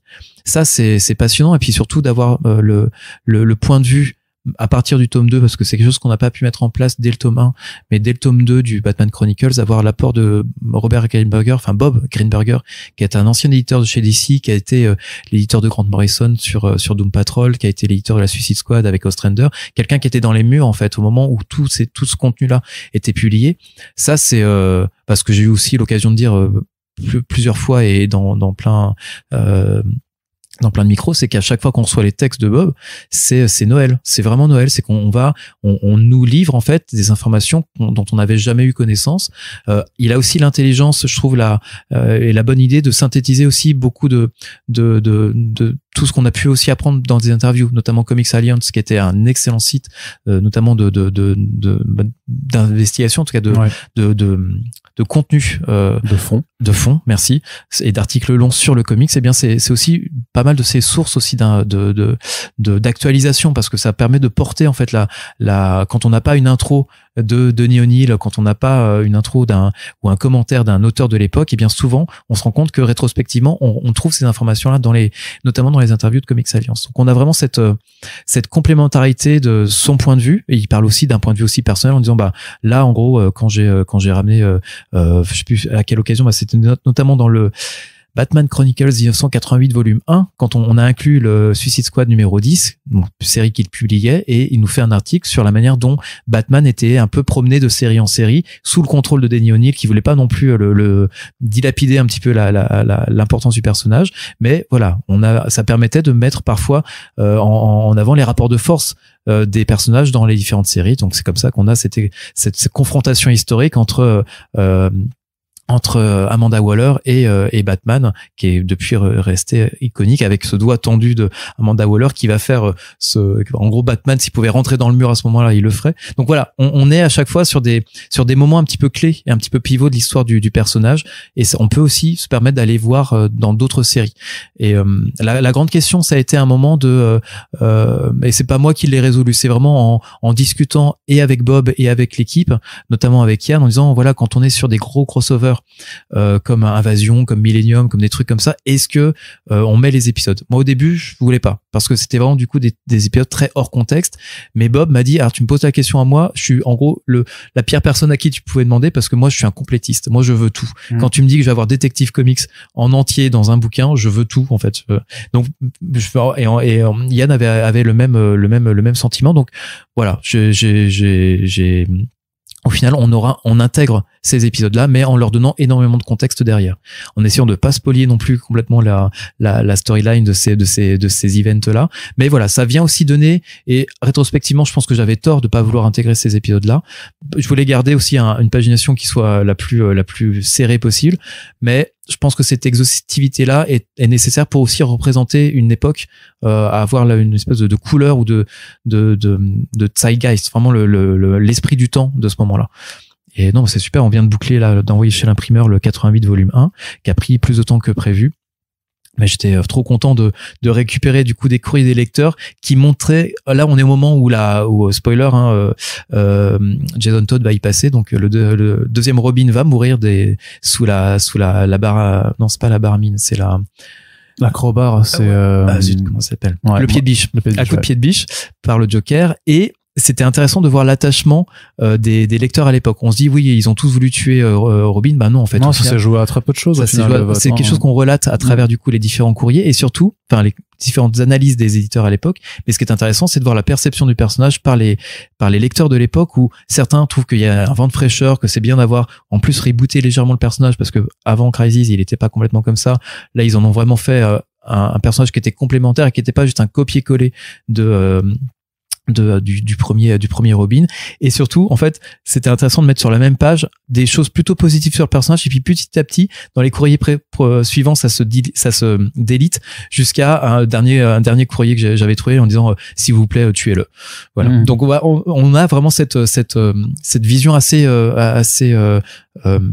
complète en fait de cette époque-là, et ça c'est super, et je suis très content que, en termes de chiffres, parce que c'est aussi important de confronter les fantasmes de l'éditeur, ses intuitions à une réalité économique, ouais. Et ça fonctionne très très bien, et il y a offre équivalente sur le marché, sans rentrer dans le détail, ça fonctionne très très bien. C'est pas des chiffres que tu peux divulguer en ordre de grandeur sur comment ça marche, comment ça a marché justement, non, parce que évaluer je pense que c'est même en termes stratégiques, c'est des choses que je peux pas me permettre même si on va dire tous ceux qui sont intéressés par la chose ont accès à ces chiffres-là. En fait, je peux juste vous dire que ça fonctionne suffisamment pour qu'on continue, et voire même qu'on élargisse le concept. Dis-moi en plus. J'ai l'impression que c'était pas du tout préparé, ce genre de transition. Et merci pour la perche tendue. Complètement. Hop, tiens, attrape. Je me fais des alley-oops pour moi tout seul. Oui, parce que du coup, c'était effectivement le point à aborder ensuite, c'est que Chronicles donc doit pas s'arrêter juste à Batman, mais donc s'étendre à d'autres personnages. Voilà. La collection s'appelle DC Chronicles, pas juste Batman Chronicles. Cette collection-là a vraiment cette. Et donc, ce que tu veux faire, c'est annoncer en exclusivité dans ce podcast les Ambushbug Chronicles. Exactement. C'est parfait. Préfacé par Dan Didio, qui est fan du personnage. Bah oui. Forcément. Non, peut-être à terme. Peut-être dans 50 ans, ouais. C'est ça. Mais ouais, comme j'ai coutume de dire, c'est une collection que je léguerai en fait aux futures générations d'éditeurs d'Urban, quoi. C'est vraiment c'est un peu le vœu pieux. Non, c'est qu'on va effectivement l'élargir à d'autres titres, à d'autres entités. On peut le dire que En mars, nous aurons la chance d'accueillir dans cette collection la Justice Society of America, puisque mars correspondra également à un mois dédié à l'œuvre de Geoff Jones. Et dans ce cadre-là, où on publiera beaucoup de choses de Geoff Jones, comme en janvier, là j'empiète sur 2023, ouais, je nous envoie sur les mois dédiés à chaque auteur. Donc janvier c'est James Tynion IV, février c'est Chip Zdarsky, voilà, et mars ce sera Geoff Jones, et on en profite justement pour débuter la série de 1999 sur la Justice Society of America, qui est en gros qui marque la relance vraiment des personnages qui ont déjà qui sont nés dans les années 40, hein, ils ont une énorme historicité, c'est peut-être pas un historique, merci. Mais ça nous, encore une fois, de la même manière qu'on n'a pas commencé Batman en 39, ça ne semblait pas opportun de commencer en 40 pour la JSA. On a voulu que ça se marie aussi bien à nos plans de communication, notamment sur l'œuvre de Jones. Donc ça nous semblait important de commencer avec l'année 99 qui je crois que si je me souviens bien du contenu, notre premier volume n'aura pas de Jones dedans. C'est qu'au début, on est sur une série qui va d'abord débuter avec un espèce de petit event qui s'appelle JSA Returns, où on va avoir du All-Star, non pas du All-Star Comics, mais enfin bref, un ensemble de séries qui vont surtout présenter les personnages. Et puis on a du James Robinson au scénario, on aura il me semble qu'on a du David S. Goyer. On a vraiment toute cette génération d'auteurs qui vont travailler sur les personnages les personnages de l'âge d'or qu'ils adorent, qu'ils vont remettre au goût du jour. Et seulement ensuite, en fait, sur la deuxième partie de 99, va débuter la série ongoing JSA, à laquelle viendra ensuite participer Geoff Jones. Mais après, je crois que tu as une étape de transition entre James Robinson et David S. Goyer pour que ensuite un Geoff Jones tout débutant prenne ensuite l'écriture de l'ongoing. Donc ça, c'est quelque chose qui va arriver dans un premier tome de 99, qui sera suivi assez rapidement d'un deuxième tome de JSA Chronicles 2000. Donc voilà, là on aura suffisamment, enfin on n'aura pas de matériel aussi foisonnant pour Batman. Il y aura pas 25 tomes. Voilà, qui justifie d'avoir 2 volumes pour une année. Donc voilà, ça va avancer dans ce sens-là. Et on est en train. Alors, est-ce que je le dis? Oui. Bien sûr. Pourquoi je te pose la question? C'est une question rhétorique. Ah, je sais pas. Si, c'est qu'en fait, l'idée, c'est à chaque fois de travailler avec des gens qui vont nous éclairer un petit peu sur la période. Et après avoir demandé à Peter Tomasi justement de créer ces éditoriaux. Et pourquoi Tomasi? Parce que Peter Tomasi était l'éditeur, effectivement. Je ne t'apprends rien, mais bon, peut-être que les auditeurs le découvrent. Eh bien, Peter Tomasi, avant d'être un super scénariste, a été éditeur chez DC, et c'est à mon sens ce qui fait aussi l'une de ses qualités en tant qu'auteur, c'est qu'il sait très très bien se gérer et raconter ses histoires. Et là où Peter m'a dit qu'il pouvait s'engager sur le deuxième tome, il a pas le temps sur le premier. Par contre, il m'a dit, alors moi je peux pas, mais je vais demander à James Robinson s'il peut pas vous filer un coup de main. Il dit d'accord.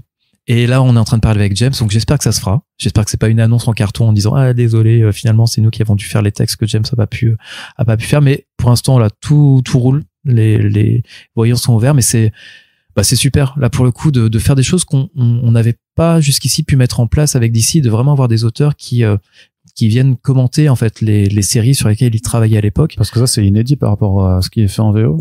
Ouais, là-dessus on est vraiment enfin c'est de l'inédit, même en termes de composition de volume, hein, je pense.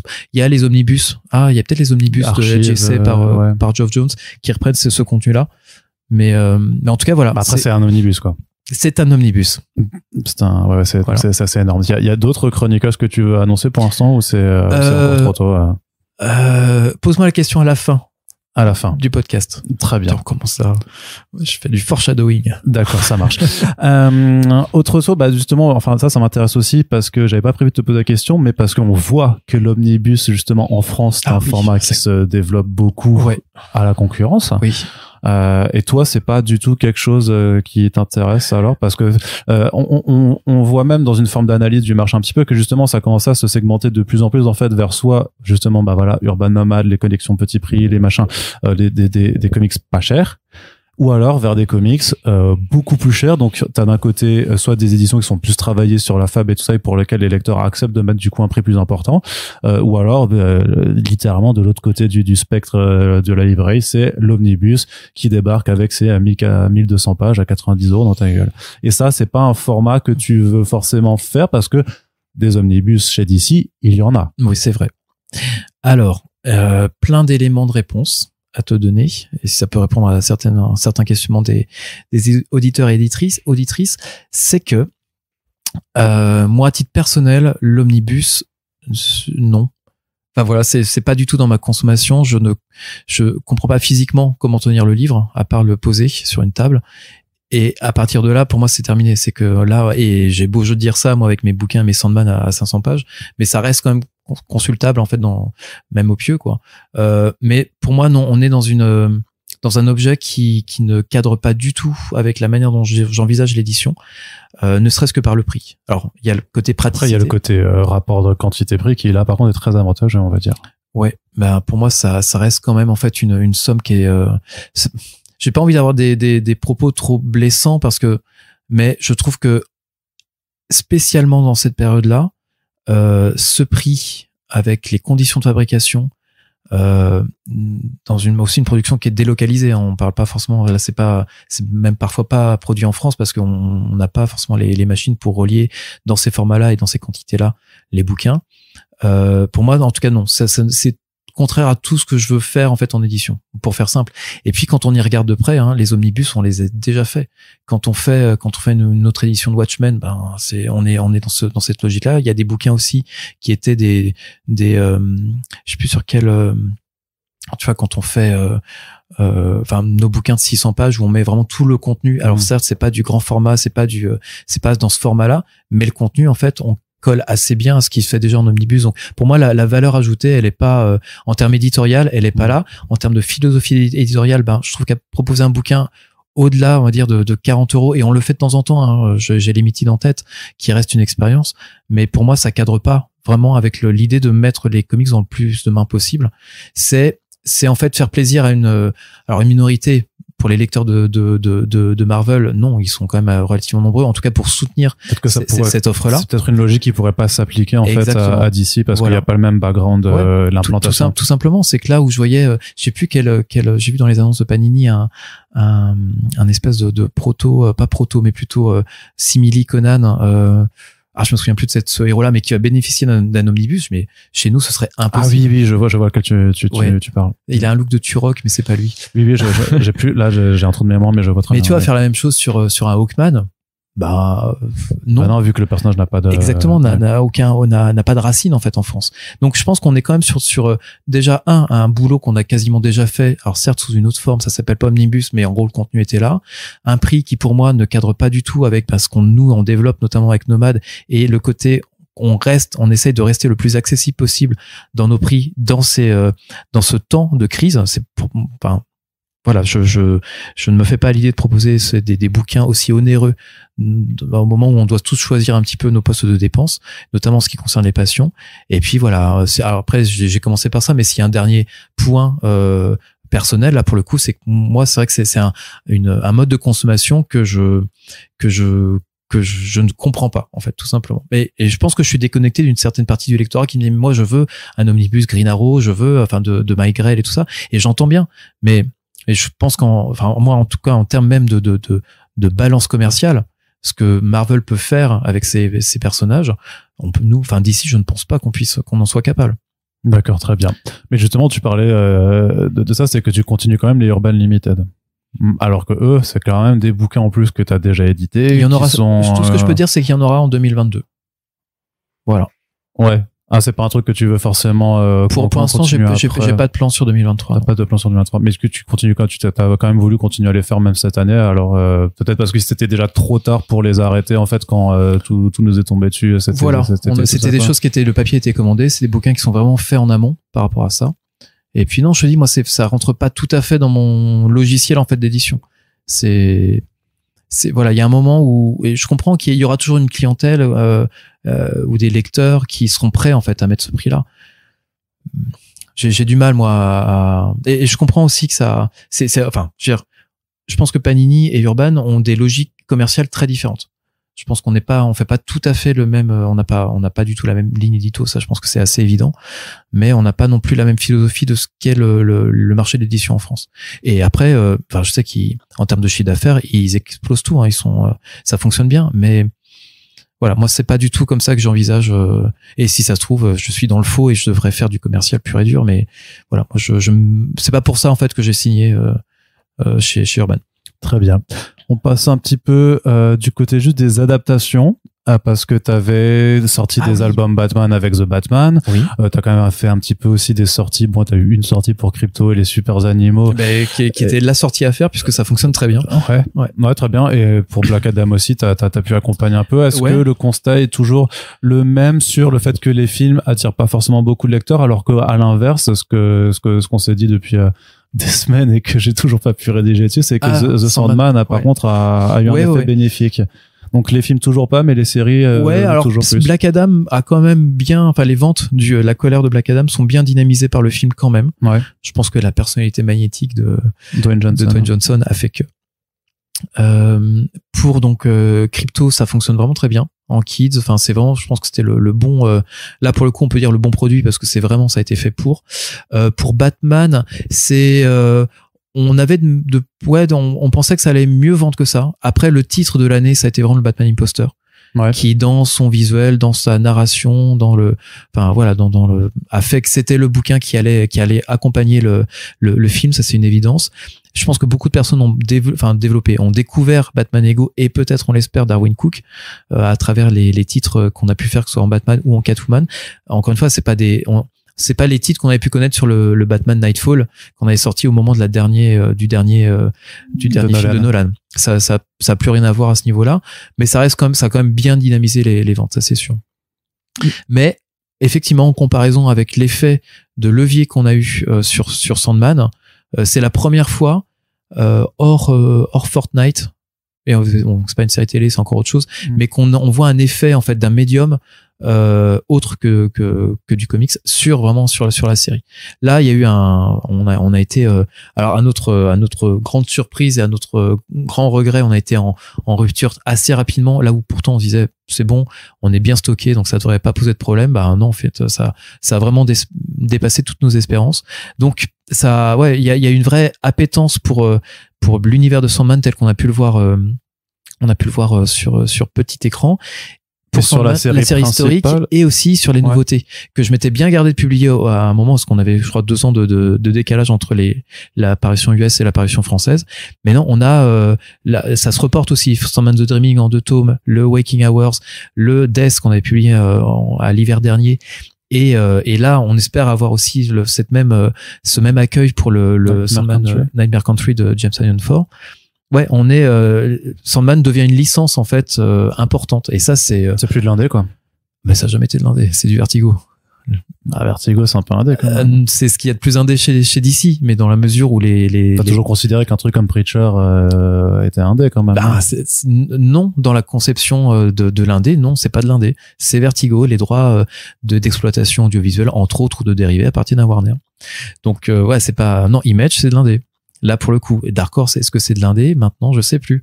Tu vois, quand Hellboy devient, là, pour le coup, une licence et qui n'appartient plus tout à fait, même à Mignola ou à Dark Horse, mais à un groupe comme Enhancer, qui est un gros non, groupe. Alors, Embracer, pardon. Enhancer, c'est un groupe de rock. C'était du néo-metal, c'était la Nowhere Family, c'était très bien, mais ça, je crois que ça existe plus. Je trouve que la notion, pour moi, du coup, d'indé, là, elle doit être quand même bien, enfin, je comprends que, mais c'est un léger il y a beaucoup de choses, dire que Vertigo, c'était de l'indé. C'était ce qu'il y a de plus indé chez DC. Peut-être même qu'on reparlera un petit peu de qu'est-ce que c'est les comics indés dans un autre podcast. Je ne sais pas, je fais plaisir. Peut-être qu'on fera ça ensemble, François. Mais oui, pour te dire, Sandman, ça a été, là, on peut, en termes de chiffres, c'est là où on vendait en temps, on va dire, une période blanche où il y avait pas, personne n'avait connaissance de la série, que ça allait devenir. On était sur des ventes entre 10 et 30 albums par semaine, ce qui est quand même très bien pour une série qui est terminée maintenant, dans les tomes sur 35 €. Bref, il a pas un profil de winner avec un dessin tel qu'on le connaît, avec une narration qui est d'époque, mais qui qui je pense explique beaucoup l'attractivité du titre encore aujourd'hui. À partir du moment où il peut y avoir les premières annonces par rapport au casting, par rapport aux bandes annonces même, on est passé en gros de 10, 20, 30 à 60, 70. Donc ça a vraiment créé un vrai attrait. Je pense d'abord parmi le premier cercle de lecteurs de comics en disant tiens, je me souvenais plus que Sandman existait, mais je sais que Gaiman, machin, valeur sûre. Et puis, au moment de la diffusion, on a fait x100. En fait, c'est qu'on a vraiment été sur alors x100, non, x10. En tout cas, on est passé de 60 exemplaires à peu près à 600. Donc voilà, c'est x10. Et donc c'est quelque chose qui depuis reste, alors selon les stocks disponibles, mais est resté très très haut en fait. On a vraiment fait des grosses ventes au moment de la diffusion. Ça c'est évident. Après voilà, est-ce que le modèle de Netflix, à savoir balancer toute la série tout de suite, c'est le meilleur, c'est dans notre intérêt à nous, je sais pas, dans le leur, je sais plus non plus si ce modèle-là est encore prévaut en fait sur avoir quelque chose que tu distilles et qui donne un rendez-vous, et même en termes d'événementialité un petit peu de la série, à mon sens c'est mieux de faire durer un peu le plaisir, hein. Ils vont peut-être des choses qui vont changer pour la saison 2, et c'est vrai que l'annonce de la saison 2, mais c'était alors on est, pour ceux qui y pensent peut-être, on n'est pas du tout dans la confidence, hein. Netflix est bien dans son coin, c'est un truc dont on a vraiment pas du tout connaissance.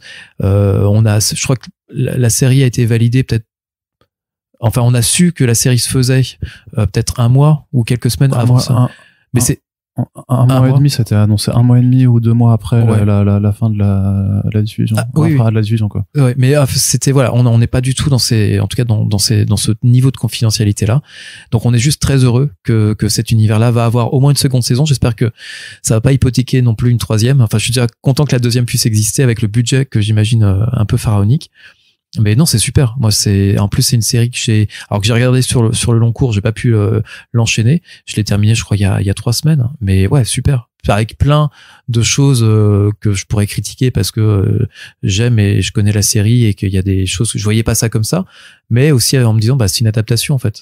C'est pas ce que j'avais en tête. C'est pas moi qui suis derrière la caméra.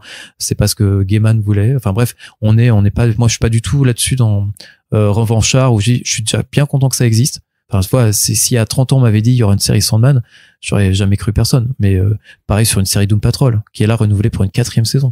Enfin, ouais, c'est des choses. Je trouve, et c'est quelque chose que j'avais déjà dit la dernière fois pour remettre un peu d'optimisme dans cette morosité ambiante, c'est que je pense que c'est là, en tant que lecteur de comics et que passionné par le contenu et les personnages et les auteurs, je me souviens pas d'une meilleure période que maintenant.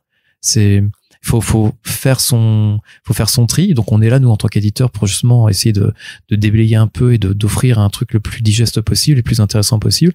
Mais je trouve qu'en termes de créativité, d'inventif, enfin, je vais sortir que des synonymes, mais d'intérêt même, ça n'a jamais été aussi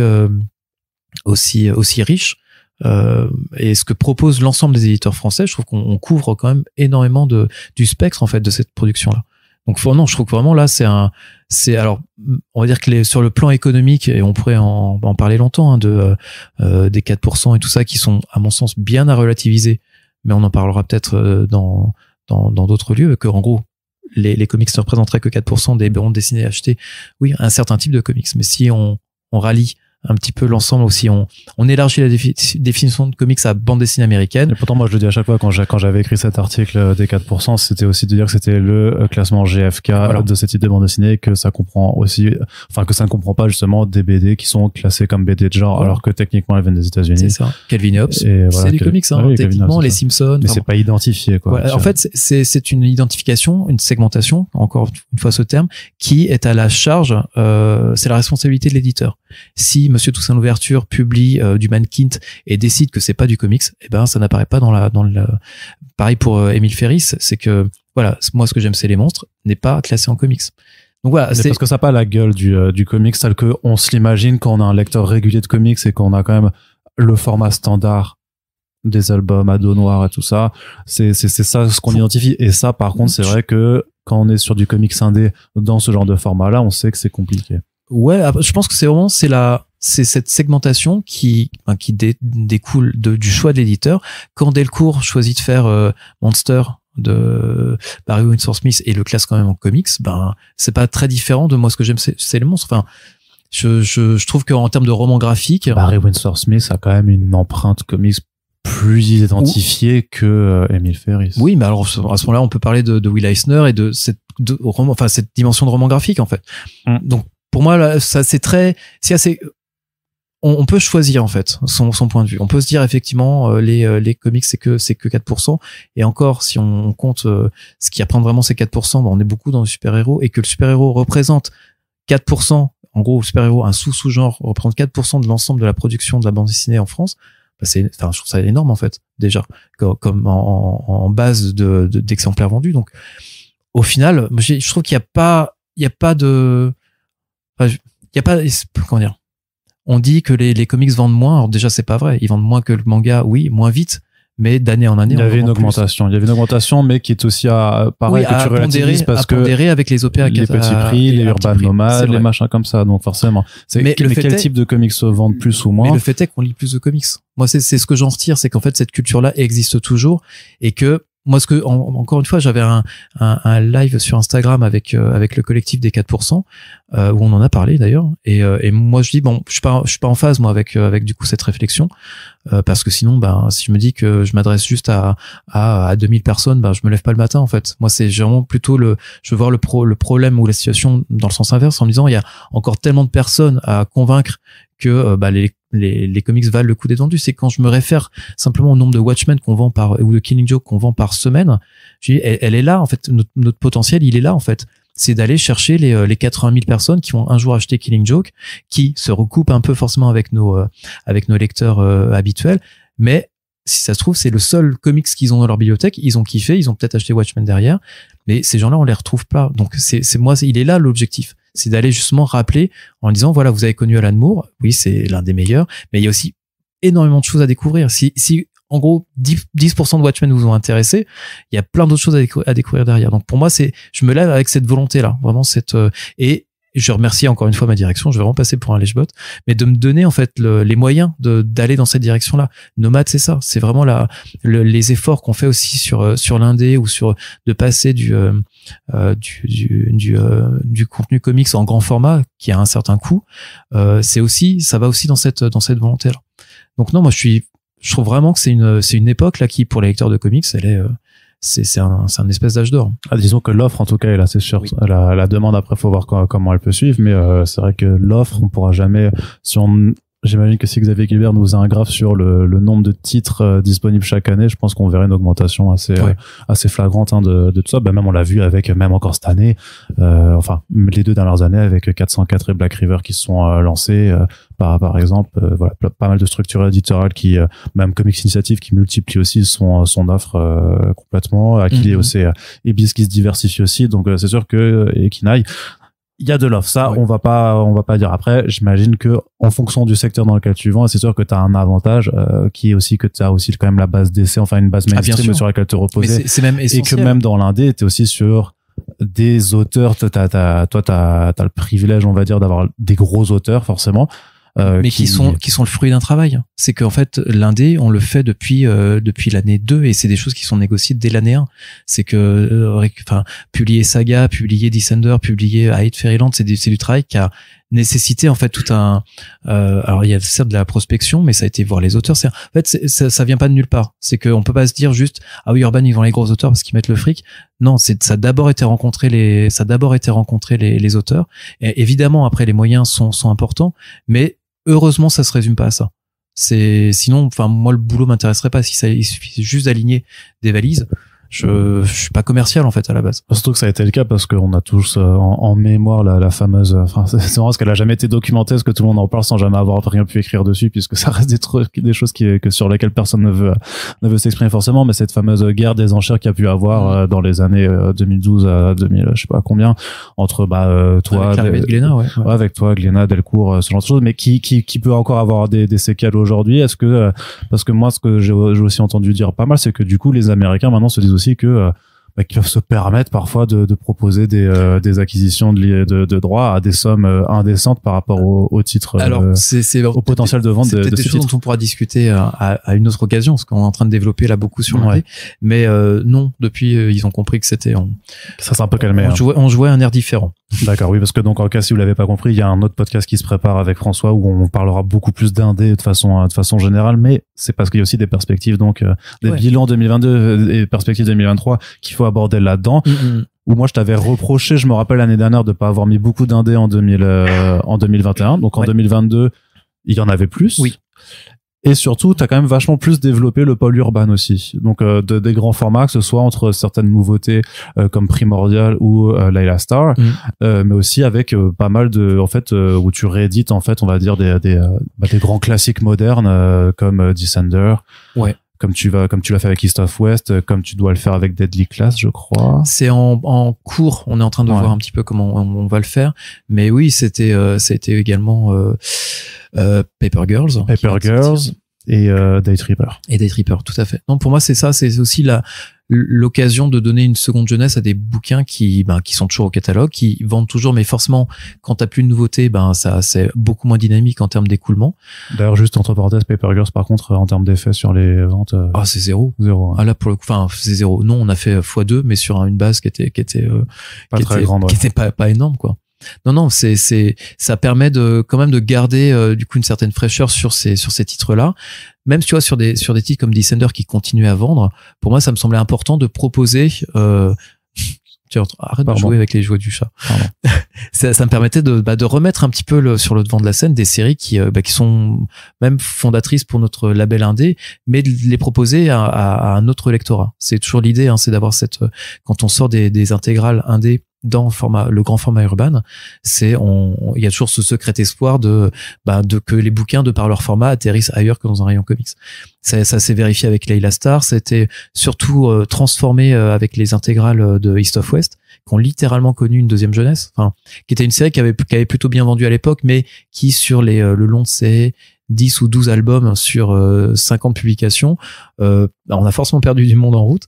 Et là, le fait de les proposer dans ce grand format, avec des fortes paginations, l'ambition de placer ces bouquins-là au même niveau que je sais pas moi, que l'Incal de Jodorowsky, d'avoir vraiment cette ambition de dire que en comics, il y a de la SF au moins aussi forte et aussi riche que ce que Jodo a pu produire pour le franco-belge ou Drouillet. Enfin bref, il y a toute cette intuition, et pour moi qui est une évidence en fait. Mais cette évidence-là, il faut qu'elle soit connue, il faut qu'elle soit accessible, et on le voit avec East of West, avec les niveaux de vente.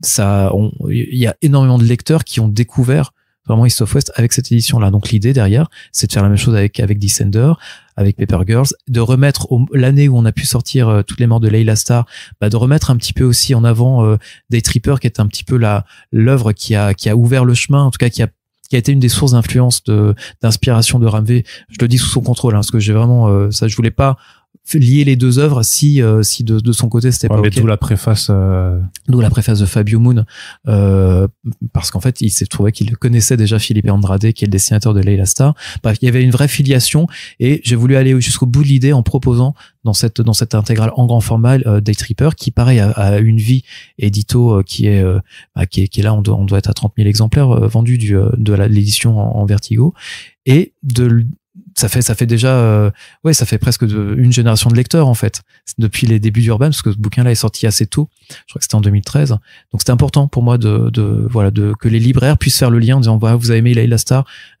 si vous avez aimé Day Tripper, c'est vraiment et que vous ne connaissez pas, c'est aussi le bouquin vraiment complémentaire sur cette réflexion sur la mort. Enfin, je sais pas refaire l'histoire, mais c'est vraiment ce que permet cette collection-là d'essaimer vraiment ce que je pense être des excellents titres de comics ou pas, l'idée c'est plutôt vraiment de parler du contenu. Là pour le coup, ce sont des bonnes histoires, et le format sera pas un frein en tout cas, et la manière dont ce sera proposé, présenté et localisé dans un rayon BD fera que il y aura je l'espère en tout cas, une espèce de capillarité, d'avoir des trippers à côté d'un Emmanuel Lepage, voilà, l'idée c'est vraiment d'avoir à chaque fois des libraires le font déjà, ils n'attendent pas, ils sont pas attendus les éditions urbaines pour mettre Saga à côté de Valérian par exemple. C'est des choses que eux font déjà.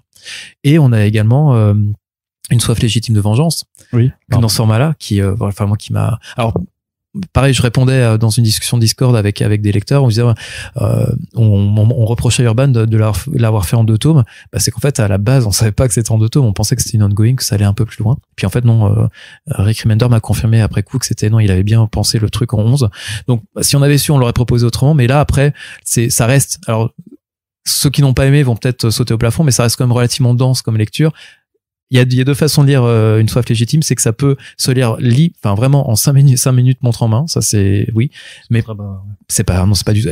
c'est même une contre-proposition par rapport à ce que fait Remender d'habitude, où il va suranalyser, on va avoir accès à toutes les pensées, toute la psyché du perso. Là, au contraire, il nous laisse vraiment complètement à poil. C'est à nous vraiment de rentrer dans la tête, de comprendre en gros ce qui se passe. Et c'est ce que j'ai beaucoup aimé en VO. C'est à chaque single, je relisais pour vraiment essayer de faire les liens, de comprendre comment, dans quel univers on était.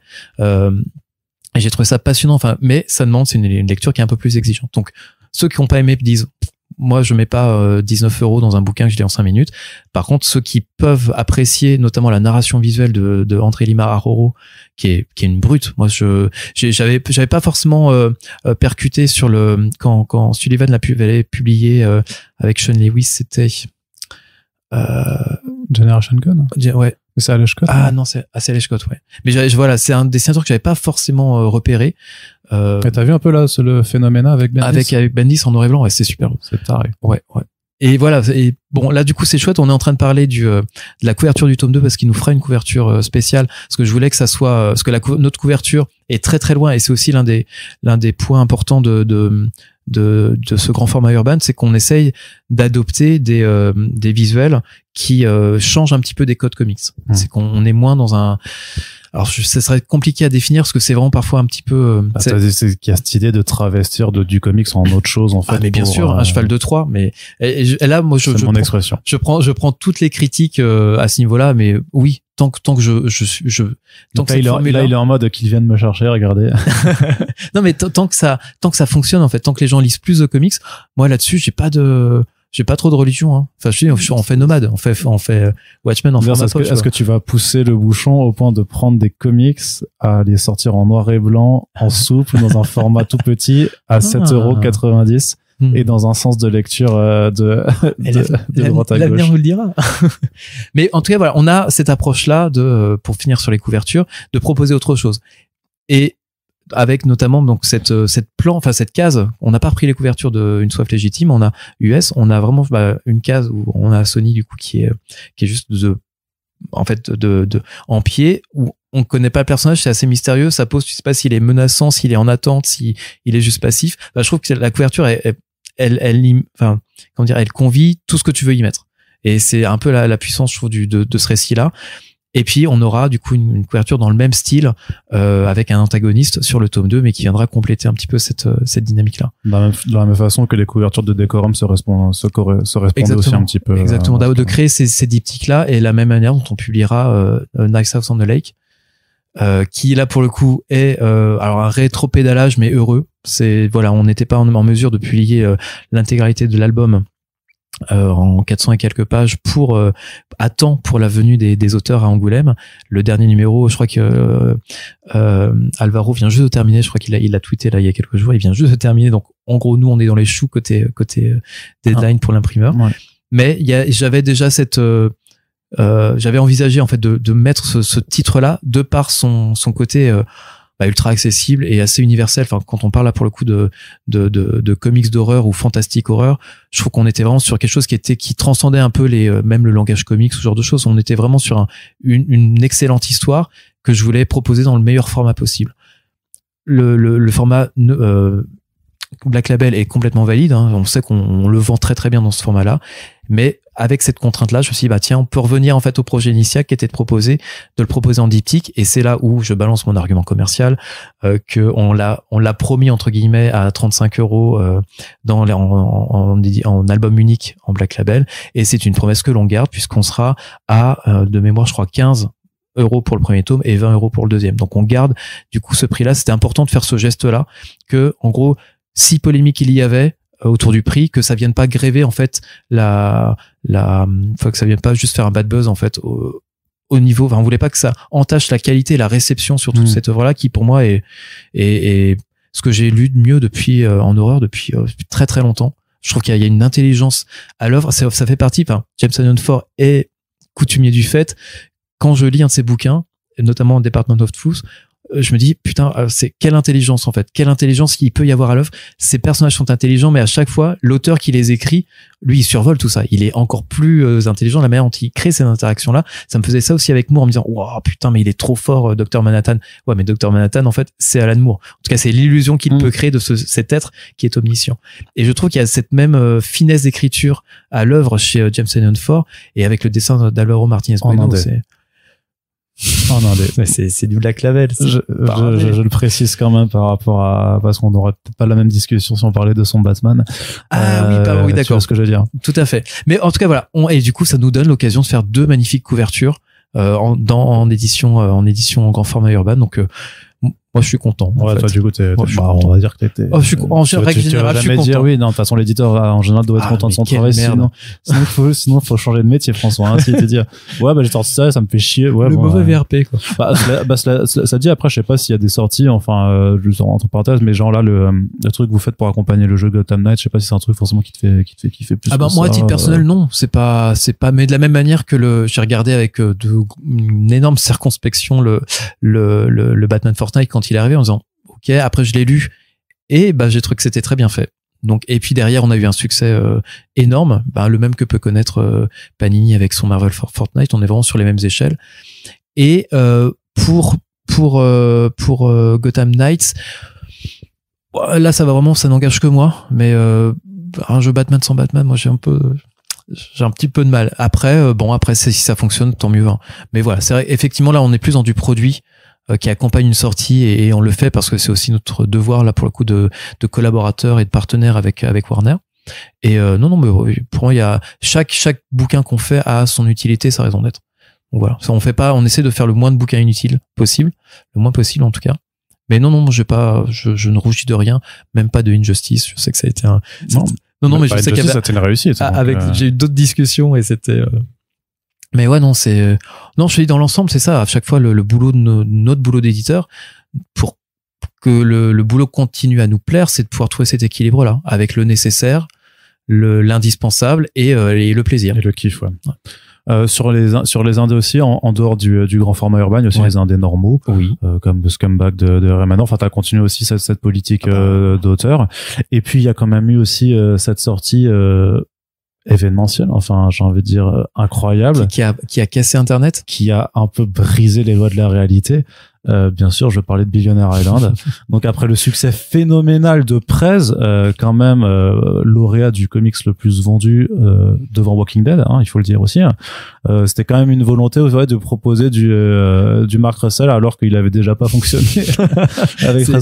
Et ça me fait mal au cœur aussi de dire parce que donc vous savez très bien que j'ai eu le plaisir de pouvoir traduire ce bouquin et que ça m'a fait super plaisir de pouvoir travailler là-dessus. Mais c'est vrai que et c'est un constat général aussi dans l'indé, justement, quand il sort un peu en format normal. Donc mis à part Saga dont le tome 10 apparemment tu me disais que ça avait très bien ça avait très bien marché, mais sinon que les autres indés c'est toujours compliqué et ça dépend.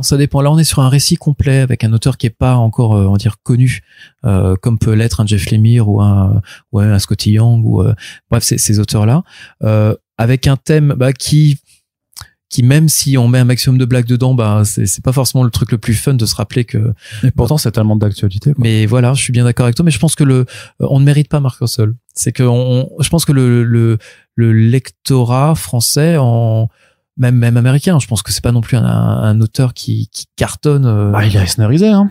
En tout cas. Voilà. Donc, je pense, après, ça se traduit pas non plus en vente sonnante et trébuchante, mais pour moi, ça fait partie des bouquins nécessaires.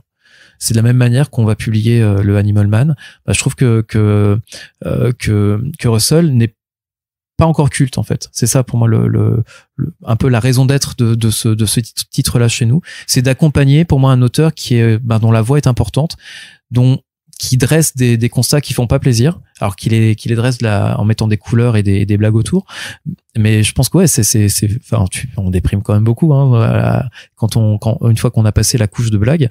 Mais par contre, c'est un constat qui est ultra important, on va dire à titre de comparaison, c'est là où pour moi c'est là où je vois le travail qu'on a pu faire notamment sur James Tynion IV et son Department of Truth, qui avec d'autres artifices au niveau de la narration et des thématiques raconte quand même un peu un même état du monde en fait, un même constat. là, on bénéficie en fait de tout un travail qu'on a pu faire sur James avant son passage chez DC, et puis aussi les divers tout le travail qu'on a pu publier autour, que ce soit en jeunesse, que ce soit en indé ou que ce soit chez DC proper.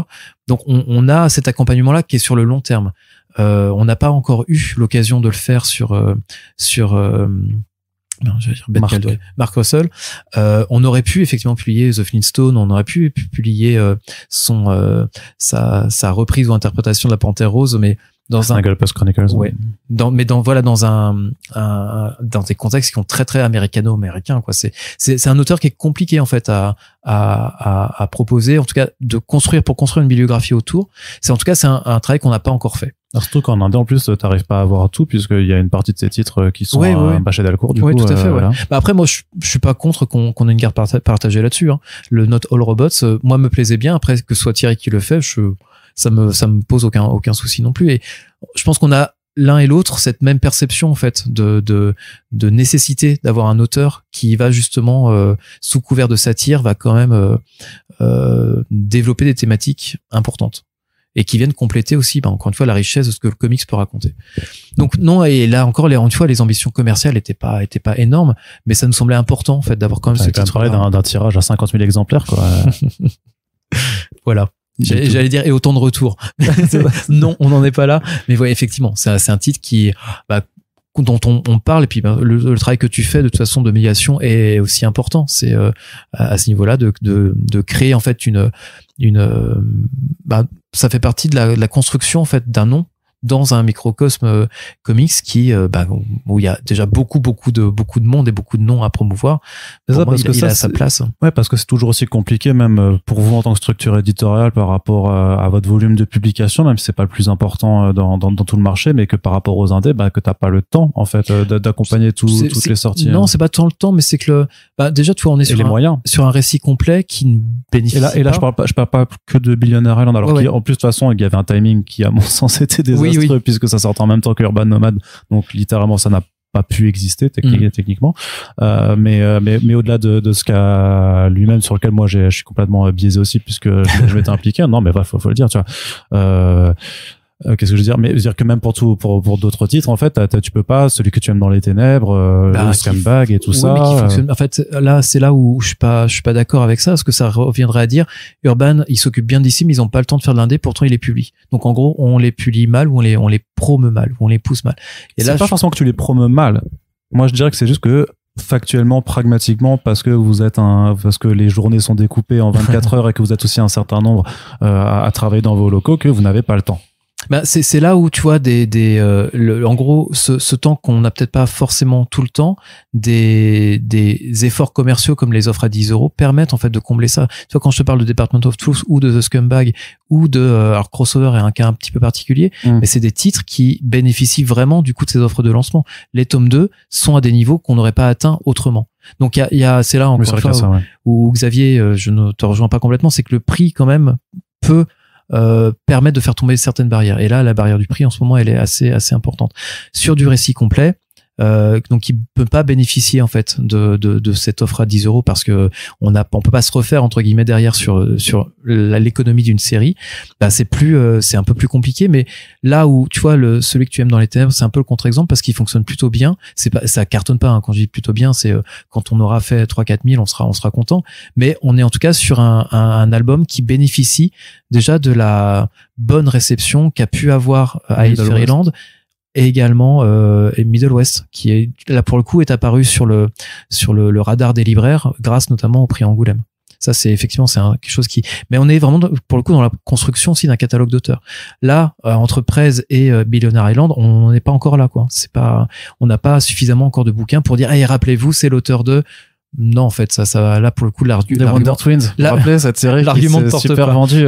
Mais si, regardez là, c'est vendu. Mais tu vois, après c'est une réflexion de toute façon qui est toujours en cours, et même sur la manière dont on propose nos albums et les formats et les chartes graphiques, c'est des choses qui peuvent aussi évoluer. Donc voilà, c'est super. Voilà, vulgairement on s'emmerde jamais en fait. Il y a toujours un truc améliorable, ça c'est évident, mais il y a toujours c'est ça, c'est tant qu'on reste intéressé, passionné par ce qu'on fait, on trouvera des moyens en fait. Et j'irai voir ma direction en disant hey, j'ai pensé à un truc. Genre, on sera toujours, enfin je parle de moi mais je parle aussi de l'ensemble des directeurs éditos de chacune des maisons, hein. Heureusement qu'on a cette passion qui est chevillée au corps. De toute façon, ça va avec le job, hein. Personne n'est là pour pousser du papier ou spammer sur du document Excel. Mais non, c'est au contraire, je me dis voilà, quand on a cette problématique de comment bien mettre en avant l'indé, bah ça passe aussi parfois par des newsletters. Enfin, tu vois, c'est aussi ce genre de choses qu'on essaye de mettre un peu en place. Alors il y en a jamais assez, mais non, moi c'est aussi ce qu'on va faire notamment sur 2023, c'est que quand on promeut l'œuvre d'un auteur, James Newton Ford, on va parler de ses actualités, mais pour moi j'avais à cœur pour que chaque auteur dont on met en avant le travail, l'œuvre, enfin en gros son boulot d'ici, en gros mainstream et son œuvre indé soit dans la même communication.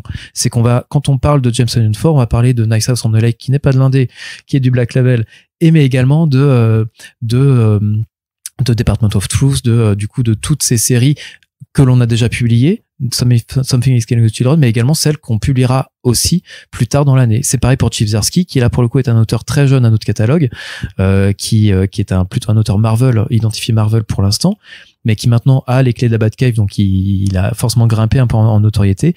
Et le même mois, on va proposer sa relance de Batman, en tout cas le début de son run de Batman, et également du coup son polar New Burn qui publie chez Image. L'idée, c'est vraiment à chaque fois d'avoir ce côté complémentaire. Sachant que vous avez dit aussi que Public Domain, a priori, vous vouliez le publier, quoi. Et Public Domain sera publié, il me semble que c'est en mars, donc assez rapidement. Donc voilà, l'idée c'est ça, c'est que on se sert justement de la notoriété des auteurs qu'on a pu travailler au catalogue DC ou Vertigo, et d'emmener en fait les lecteurs vers leurs œuvres indées. C'est vraiment c'est le boulot qu'on fait depuis le début, hein. C'est qu'à chaque fois, notamment sur Brian K. Vaughan, on avait commencé la publication de Pride of Baghdad, de Ex Machina, de Y le dernier homme, et l'idée c'était de donner accès aux lecteurs de Brian K. Vaughan à sa nouvelle création qui était pour le coup avec Fiona Staples, qui était Saga. On a toujours fonctionné vraiment dans cette logique-là. C'est un truc qu'on fait depuis 10 ans et pour l'instant on va pas changer. Très bien. Un petit détour sur Urban Link. Quel constat là-dessus? Ça va être un petit peu rapide, hein. Là pour le coup, il y a pas beaucoup de perspectives de développement. Les analyses elles sont qu'on a d'abord on va dire la palissade, c'est dire c'était un public qui est très difficile à cerner. On avait en fait prévu ou conceptualisé cette ligne-là comme en gros pour un lectorat qui allait de 14 à 25 ans et plus. Et on s'est rendu compte, en fait, c'est les retours terrain qu'on a eu, qui ont été confirmés par les libraires, que on était plutôt sur parfois du 10, 12, 13 max, mais en fait c'était surtout des jeunes enfants qui lisaient des choses qui n'étaient pas tout à fait de leur âge, mais on a toujours eu ça, hein. Nous, cette attirance pour les bouquins qui sont un peu plus vieux que ce qu'on devrait lire, et surtout à cet âge-là, c'est pas le lecteur ou la lectrice qui achète, c'est les parents. Ce qui fait que quand on le propose en Urban Link pour un public on espère être un petit peu edgy et un petit peu plus vieux et plus mature, quand on propose Something is Killing the Children, on a une mauvaise intuition. C'est que quand c'est papa ou maman qui ouvre le bouquin en disant ah tiens, il y a effectivement des enfants qui meurent de manière un peu explicite dans ce bouquin, c'est pas pour mon gamin qui a 11-12 ans. Ça n'a pas empêché des succès naturels comme le Harley Quinn Breaking Glass, comme la trilogie qui va devenir une quadrilogie, tétralogie des Teen Titans, Beast Boy, de Camille Garcia, voilà. Non, pas Camille Garcia. Camille Garcia. Donc voilà, on a Middle West également qui a explosé vraiment en termes de vente avec sa reconnaissance, la reconnaissance du prix à Angoulême. En plus, pile poil dans la bonne catégorie. Enfin, c'était là pour le coup, on s'est dit on n'a pas complètement eu tort.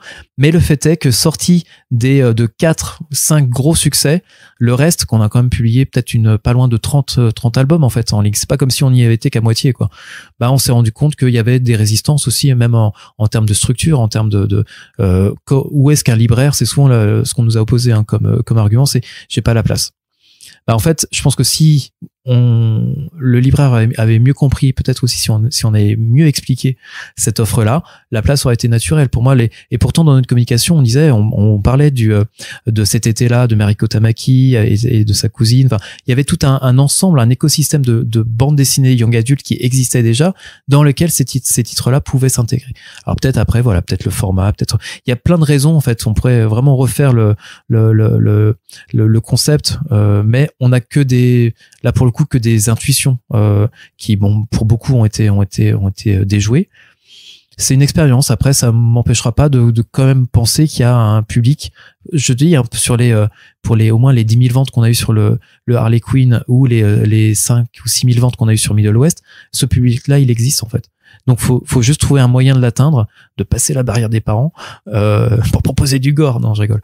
Mais il y a peut-être une question sur la forme. Je pense que c'est là pour un coup c'est ma réflexion quand je vois les succès notamment chez Rue de Sèvres d'un Lightfall par exemple dans ce gros format qui ressemble juste à un gros roman de litté young adulte. Je dis que voilà, il y a peut-être un truc à aller explorer. Donc voilà, c'est en tout cas encore une fois, c'est de la matière. Donc c'est pas abandonné. Pas en tout cas sous cette forme-là. Link, on va en publier. Il y aura un autre Teen Titans pour compléter la collection, mais c'est vrai qu'autrement on va pas développer sauf on va dire projet vraiment stellaire. Non, pour l'instant il n'y a pas de plus gros développement. D'accord. Et en ouverture, est-ce qu'il y a quelque chose que tu vas encore nous dire pour 2023, que ce soit en indé, en mainstream? Est-ce qu'il y a quelque chose que tu veux nous lâcher pour le pur plaisir de me retrouver coincé entre quatre yeux avec Charlène? Putain, pourquoi t'as lâché ça? Non, je rigole parce que tout ce que je vais vous dire là a été vu avant avec Charlène et c'est ok. Ce que je peux vous dire, c'est revenir un petit peu au tout début de la discussion, notamment sur Chronicles. Ouais. C'est que nous allons donc publier le JSA Chronicles avec l'année 99 pour commencer. Et on aura également, ça c'est quelque chose que les lecteurs de la newsletter ont peut-être pu déceler dans les réponses que je leur faisais. On va pouvoir débuter à l'occasion des 85 ans de Superman en avril prochain. Eh bien, une série qui s'appellera Superman Chronicles. On commencera en 87. On commence évidemment par le run de John Byrne. On fera les choses bien.